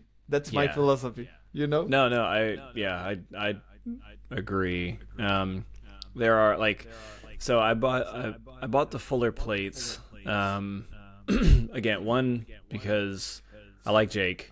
2, he's in South Carolina, he's in South Carolina for now, and like, I like the thought of supporting somebody within the grip community. Like, you know, you got like the Rogue makes deep dish plates and that kind of thing, and so you could get them from there. But like, there's something about having something made by somebody in the community, and like with that tie-in, that I think carries a lot more weight, as it were. You know, and the same thing goes for Nathan and anybody. Like, I think I place a higher value. I was an economics major from in my undergrad and stuff, and so like, you know, learning, you know, things are worth what people are willing to pay for them, right? And so like my willingness to pay, I think, is higher for certain things, just based off of not just am I going to lift it or am I going to do something with it, but it's like, what does this like mean to me in kind of another way of saying it, I guess. So like, I would just think it would be cool to have Nathan's grippers. I think it's cool to have Jake's plates and whatever else comes out of it. Like, I want to get one of Zach Stanowitz's inch dumbbell replicas. They're all, he makes a 135-pound one that would be, you know, that would be more in line. But I tried lifting that after the Super Series and I couldn't do it. Like, it just it wasn't happening. I was like, so again, not one that I know I'm going to do anything with. But since you mentioned that the Rogue anvil, it's not like anything like an anvil. Zach is going to make anvil horns. Is he? Yes, he mentioned I had that letter idea too. in the letter that he sent me with the stickers. He told me like a couple of projects that he has like going on. So if you happen to know about that anvil, please buy it and try it, and let me know. Absolutely. Let me know how it goes. I'm gonna message him after this. Man, because that kind of stuff calls my attention. It's unique, and that extra weight of buying something that was made by someone within our community, it's important to me. Yeah. So I will invest on one of those anvils if the price is like affordable to me, but I will make an effort for for that type of stuff, because Hey. I always had like the curiosity of an anvil horn, like the one that FBVC used to have. What were you going to say to me? Tell me. No, I was going to say, depending on when he gets into production with that and when the Genesis 2 happens, maybe I just throw it in my suitcase and bring it to you. So it will be so nice, but I will prioritize to have you coming here and competing. Well, I mean, that's very important. Well, yeah. No, but I'm just saying, like, he's up in Greenville. He's still in South Carolina, so I can pretty close. Yeah. It's 3 hours, but we have friends up there too, and Nate's up there, up in that area. So perfect. Yeah, there's plenty of opportunity. So we'll work on timeline and we'll see if we can get you one of those. But yeah, that's cool to know that he's working on that, because I was thinking about that.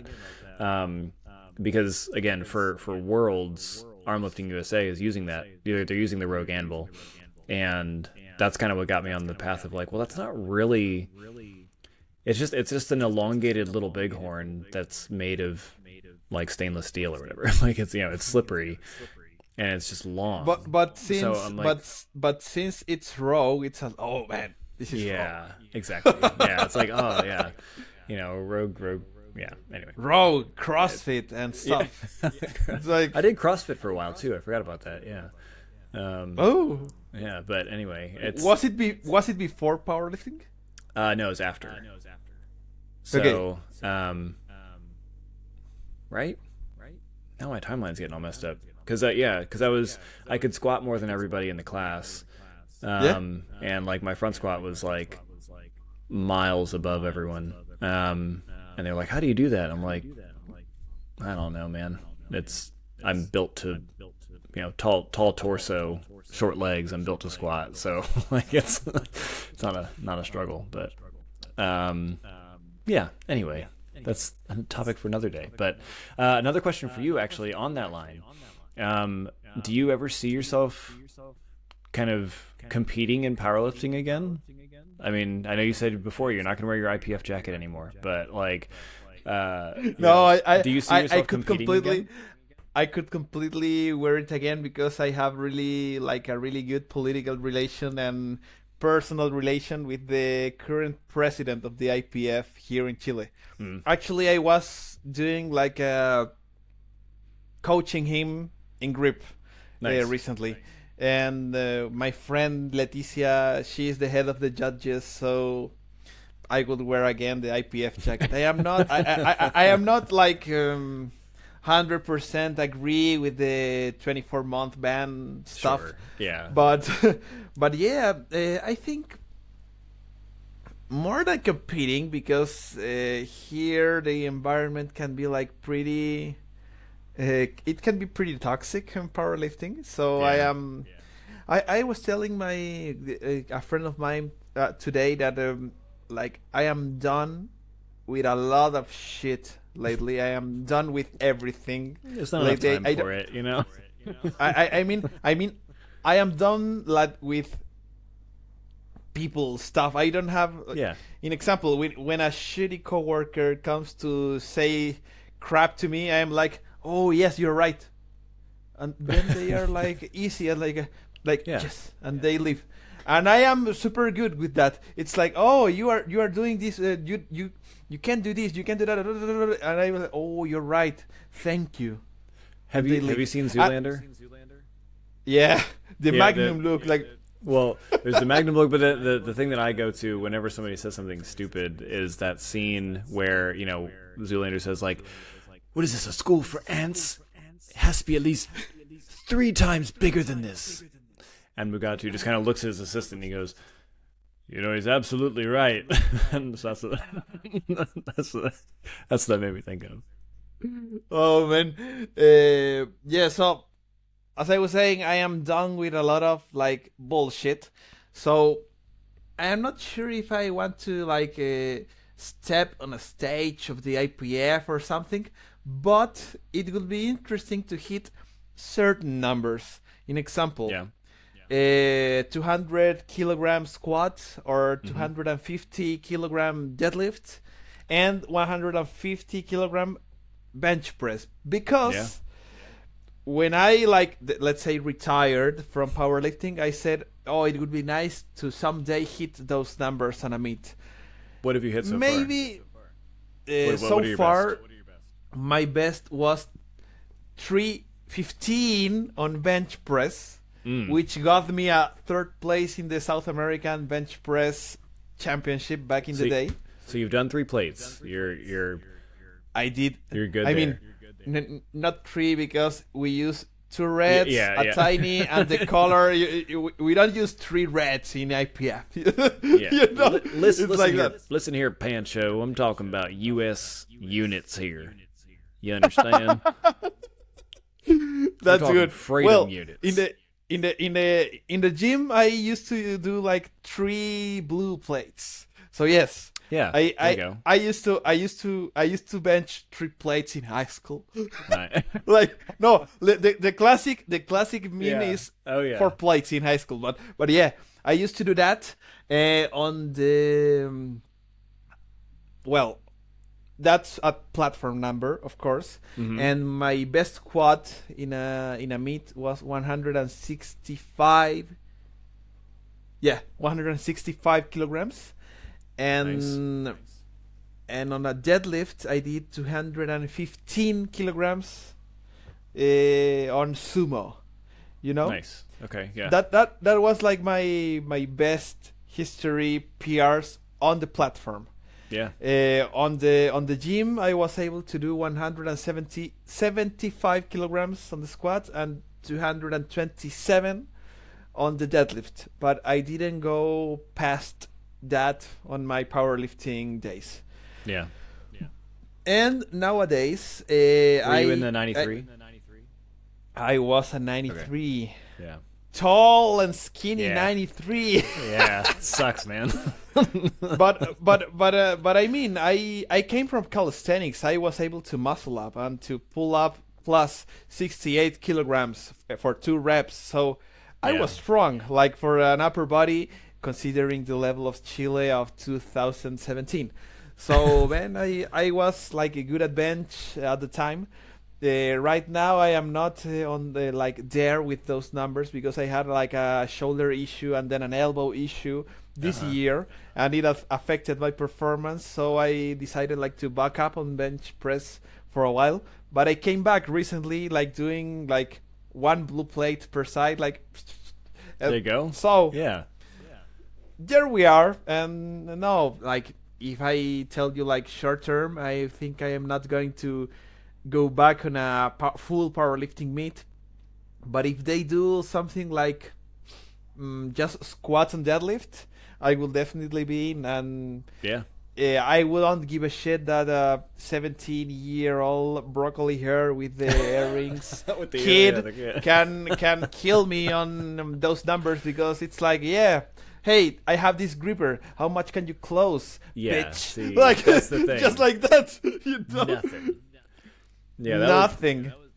That was always the thing that kind of stuck out to me too when I was getting into grip. Was most of my deadlifts in training, I would do double overhand, no hook. I was just able to do that with, it wasn't anything crazy. I don't think I ever pulled over 325 pounds with double overhand. I've never tried 400 with double overhand. But most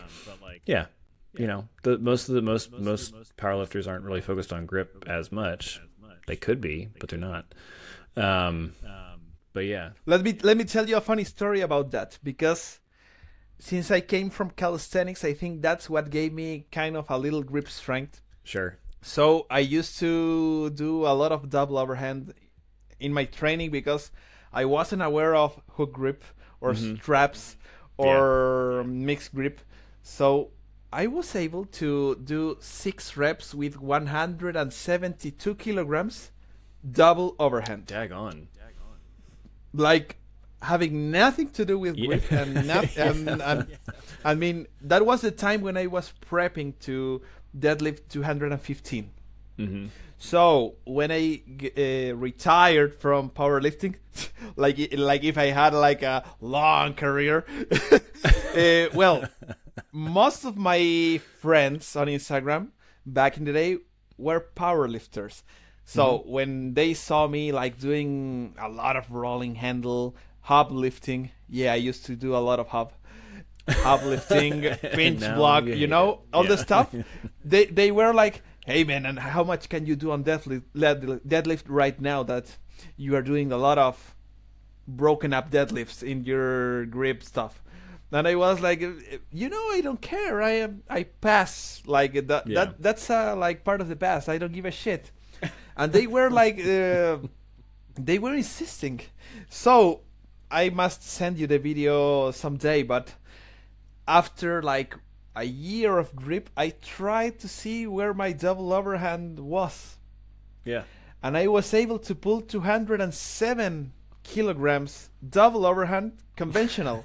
And I was like, hey man, you were asking how much can I pull on a deadlift, and I remembered to send it to one particular person that was stuck like with a psychological trap that he wasn't able to pull more than 195 on platform.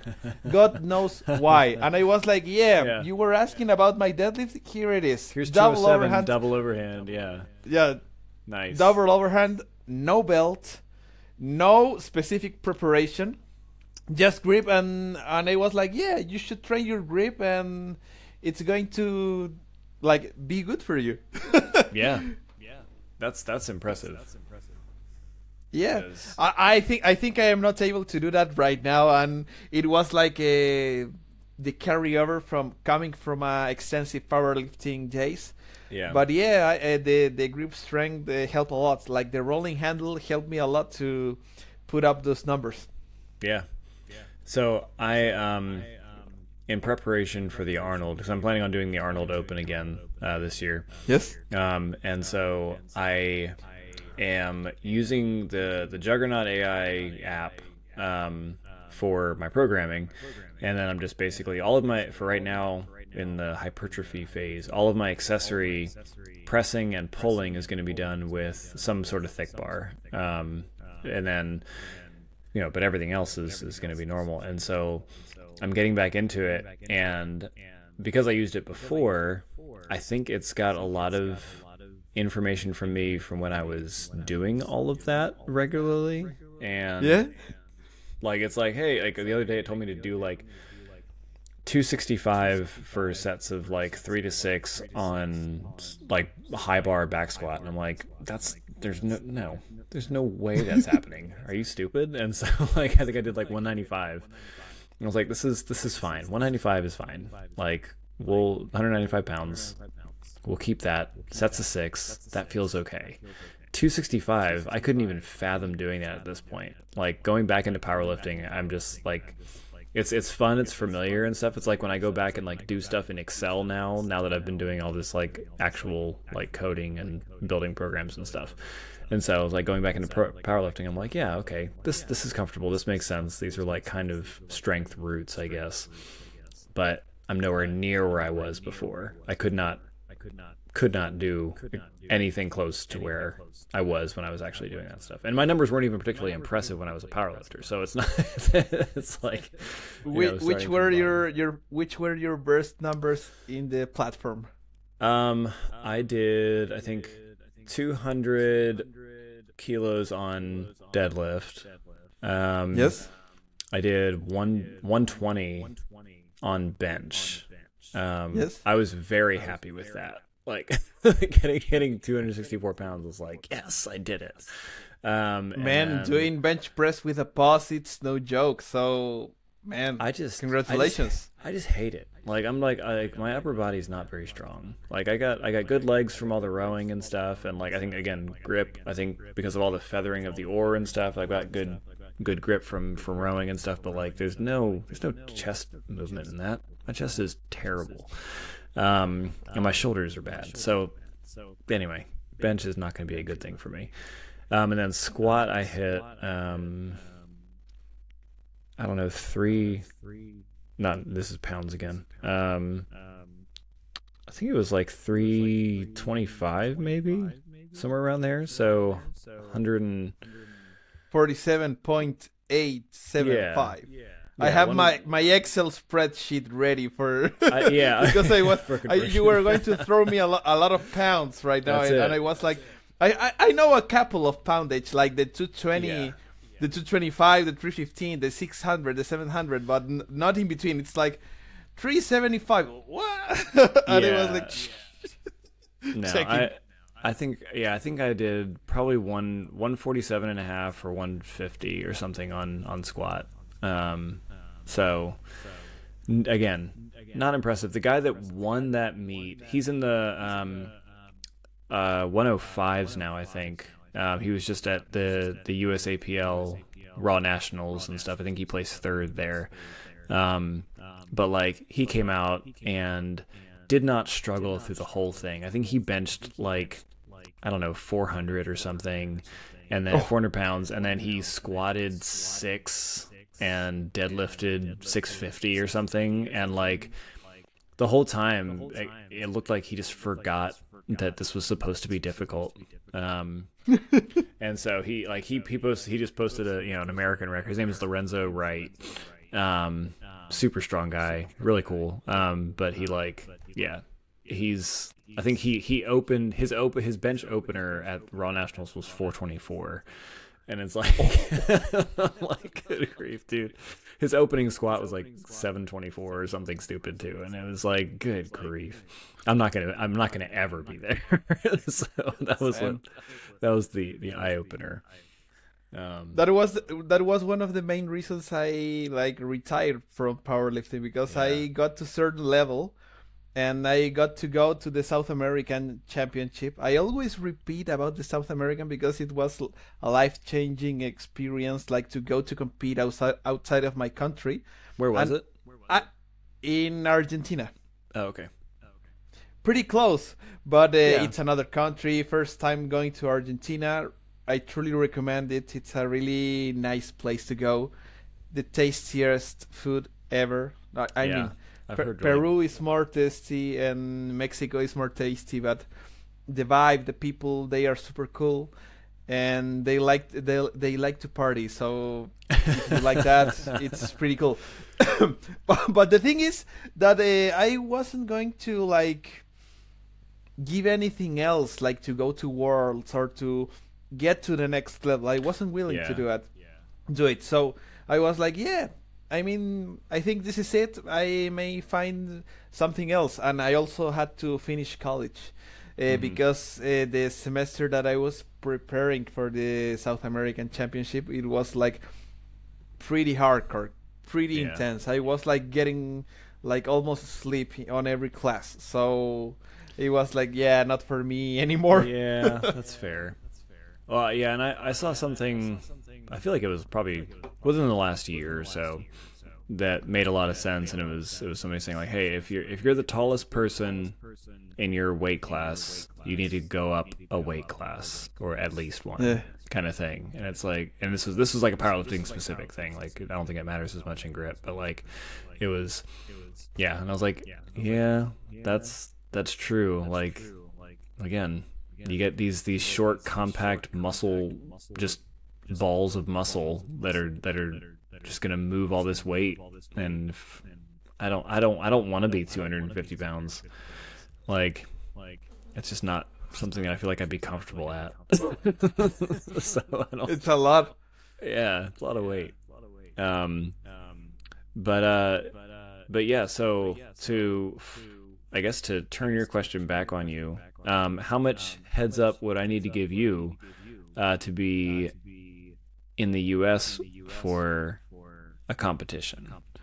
I think right now, because I just got in a new job, which actually I'm not sure I'm going to last so long in, because I am like pretty tired, and maybe I am cursed, or maybe I am like I have like the destiny to be my own boss and be an entrepreneur. But every boss that I had on the corporate ladder has been a jackass douchebag. Nice. helpless idiot, like even if they are ladies or men. You don't have to hold back. You can tell me how you really feel about it. That's fine.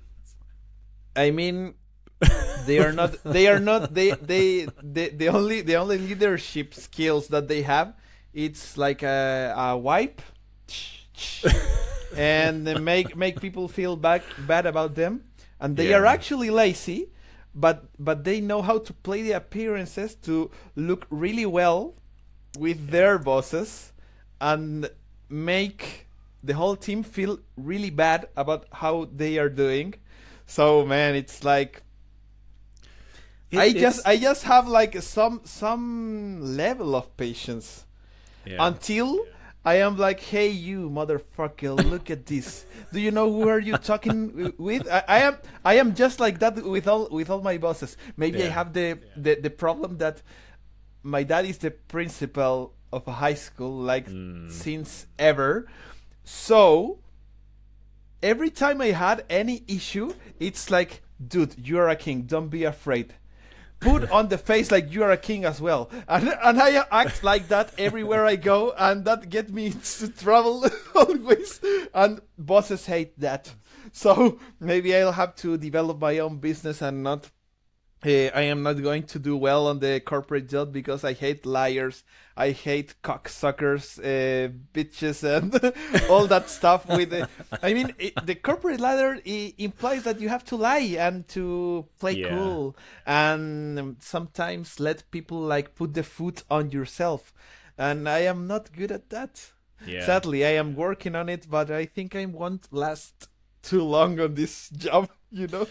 It's rough. Like I feel like there's a certain amount of manipulation that goes into really advancing. Every once in a while you get managers who get to that position because they're good at it and they're good at what they do and they're good with people and stuff, but a lot of the time they just know how to play the game and they know to make themselves look good. They know how to play the Game of Thrones. Yeah. Again, I haven't seen it, but I assume that it's all based about really corporate America. That's what it's about. The dragons are kind of an analogy for, I don't know, stakeholders. There's something there. Yeah, but to answer to your question, I have made my calculation and I have to have like spare $600 to fly from Chile to like the East Coast. Yeah. So I think that with a 1 year or half a semester notice, it would be great. But, and don't tell anyone, I am planning to don't tell anyone on your podcast. I'm like, I won't tell anybody. I am planning to cross the Atlantic like in 1 year in advance. So maybe after I cross the Atlantic I can go to the US again to compete, because like I have been outside of Chile like really like 4 or 5 times. Mm-hmm. And 3 of them have been to the US, so I love to go, and I hope that you can see me there more often, like meeting with friends and training, because that's what I like. That's what I like to do, you know. I'd like to like meet all the people that I have interviewed, like, well, most of them, you know. But Dr. Randall would be a blast. It will actually be a blast to know and to have a picture with him. Oh, absolutely. And so I can tell him like, you could put a photo of you and me instead of just a photo of you on the on the gride that you put on Ironman. Yep. Yeah. But anyway, you know. I think 1 year in advance. Sorry for the like anticipation, but yeah, it would be like $600, and I think right now I can manage to fly on a Friday, compete on a Saturday, and fly back on a Monday, let's say, and I can heal on Sunday. I don't know, because I would love to do it, and I still have no kids, so 1 year. That's what I think. A year. Okay. So I'll plan just the most epic, grip competition. There's a few ideas that I have in my head for competitions. One, we've obviously got the sad little sausages and stuff, and then there's a really cool gym in downtown Charleston. Charleston is one of the top tourist destinations. So if you ever want to cross that one off your list, you could just come directly here. There's a gym called Big Work Fitness Factory. That's this hardcore looking gym. It's a really cool gym, downtown Charleston, and then right next to it is a brewery. And so I'm like, we have a grip comp there because I've talked with one of the trainers there, and he's interested in some of the grip stuff. And so I'm like, all right, we'll get a comp there. We'll work with Revelry Brewing Company, and we'll do some vouchers afterwards and stuff. And we'll it'll be just a big old party, we'll do a little grip contest and a party. So we'll plan something big for whenever you can make it up here. I think Tell me the events, and I can start training for it, because the level is high.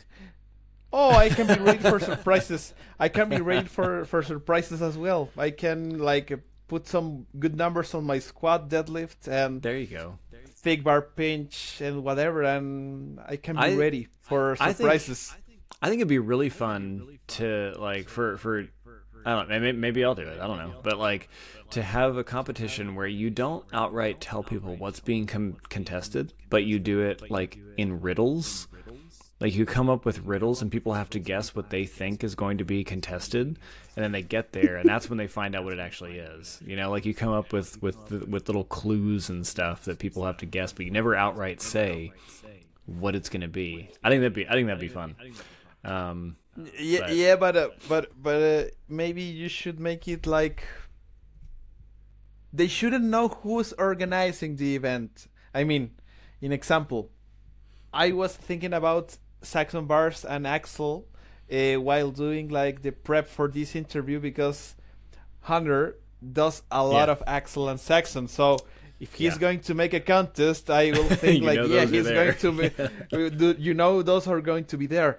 Or in example, if it's going to be something organized by Arto Joronen from Finland, it's going to have a Saxon finish ball, a crusher maybe, and I don't know what else does he like to hit. Maybe the Euro pinch. You know, it's everyone has their favorites, but it's a really good idea. Yeah. We'll see how it goes, but maybe we'll let you know ahead of time if it's worth your trip or not. But, I also have the dream, maybe you being an U.S. citizen. I don't know if it's a goal of yours as well, but I'd love to go to the 50. Are there 50 or more than 50 states in the U.S.? 50 as of now. Yeah. Okay, I would love to go to the 50 eventually. I have been, if we count airports, I have been to 8 or 9. So I would love to be in the most to know the most I can. So man, I am totally into it. I would love to. Why is that? As someone from South America, what interests you about going to all 50 U.S. states? The thing is, it's that I always liked the English language, the American culture, the North American music, the North American business culture in general.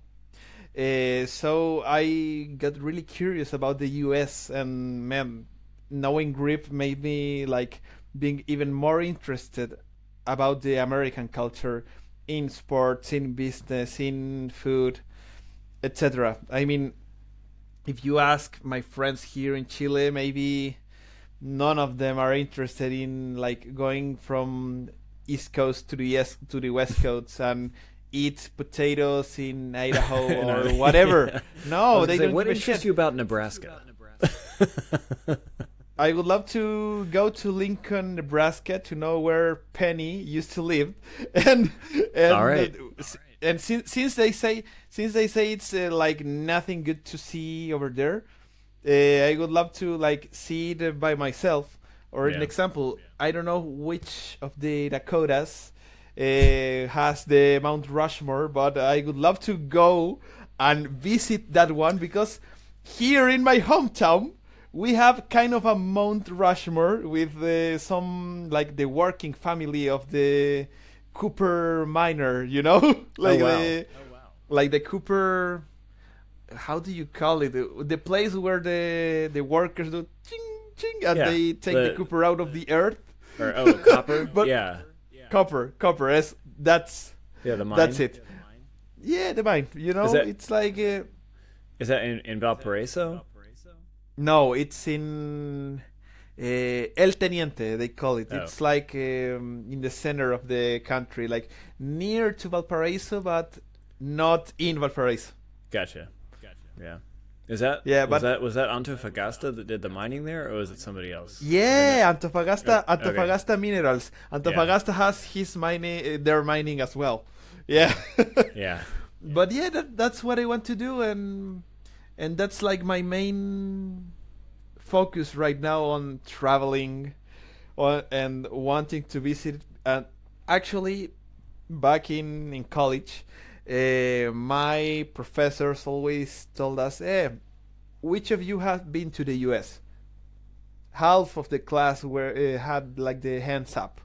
Wow. Because studying business in Chile, it's expensive, so there is people with money, or most of people have money going into college. That's how it's right here. I mean, in the US it's just like that, but people have like a greater like willingness to pay, or like purchasing power. But anyway, my college professors were like, who has been to the US? Who has been to the West Coast? East Coast? Who has been to the center? No one. Yeah. Who has been to Chicago? No one. Who has been to something which is not California or Disney World or New York? No one. And I was like, damn, I should visit the center. I should know Ohio. I should know Chicago. We went to Chicago in 2022. Wonderful city. Windy city with my wife. Yeah. Oh, cold as we had to buy a couple of jackets because we were not ready for that. But yeah, I have this like desire to know like the states and to do grip competitions while traveling to these places. I could do that with New York. So, well, I tried to do that with California, but I failed. Back in the day, but back in the day, I wasn't Pancho Grip, the founder of Gripsport Latino. I am a different man right now. Yeah, you were just Pancho Grip.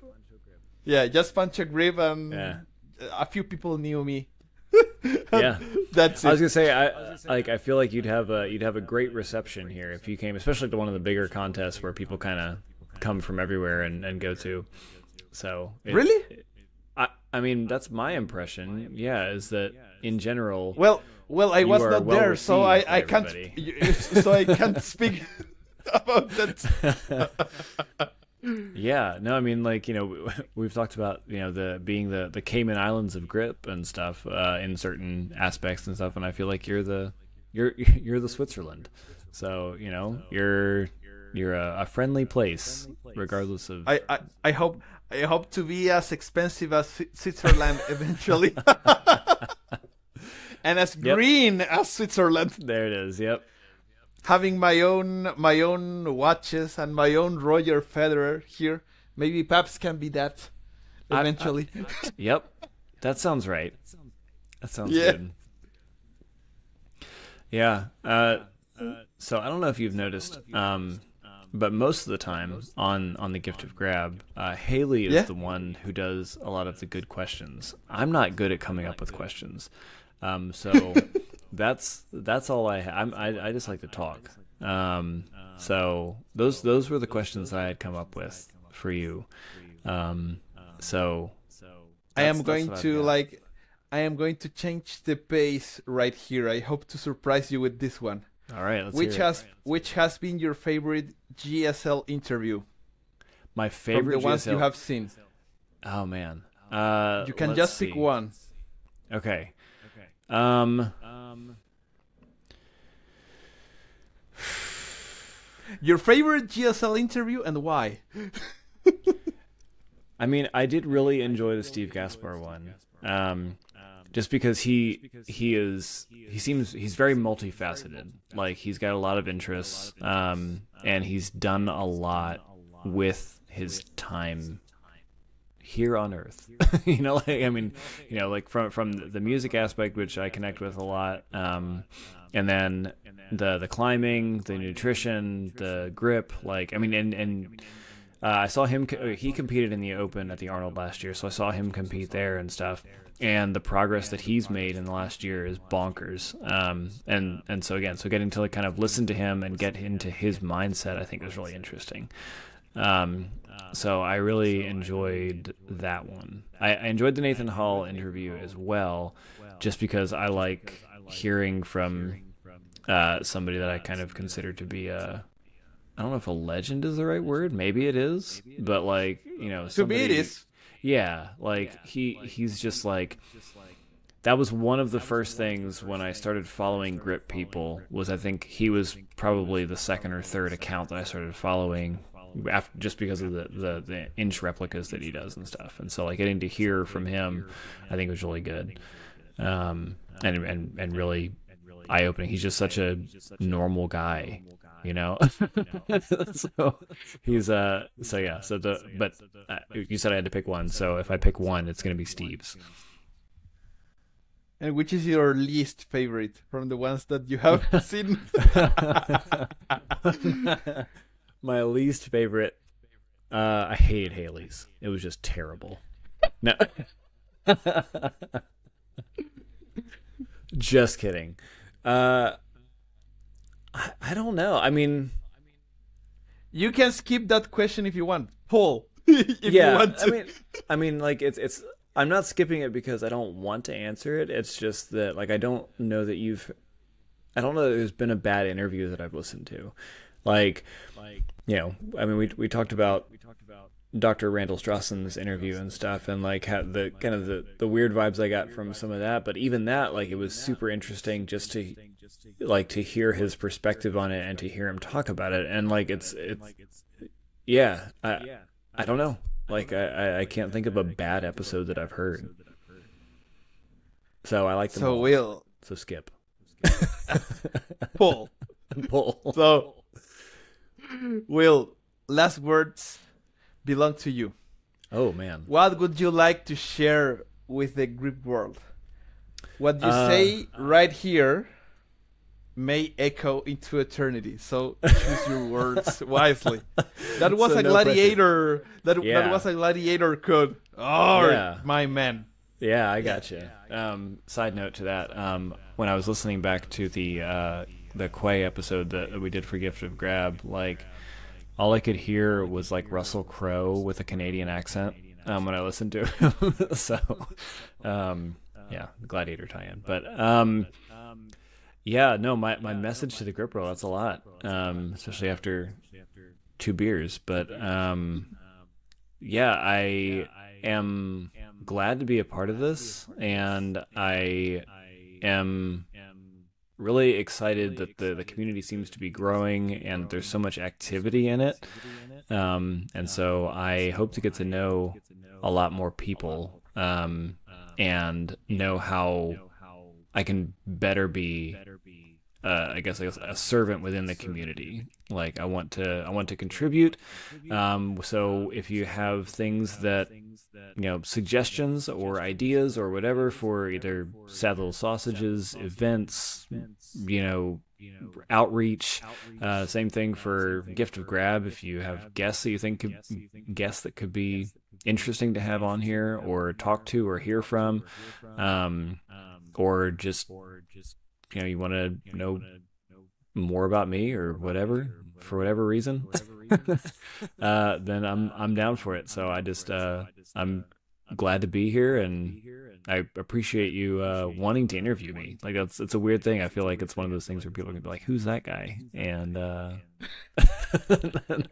and it may echo for eternity, but it's just echoing off of off of Yeah, walls. that's a thing that I like to do with my show. It's like you can have Carl Myersko here, you can have Alex Guilla, you can have a guy from Finland that you have never heard from before. I also had the first Indian who lifted the Dini stone, so I choose whoever should come here because I tell the world that they should know more about that person because I am curious about that person because they are doing something right. So thanks, my friend, for coming into the show. I want to use these sound effects to hit things up. Oh, the technology is not coming with me. But yeah.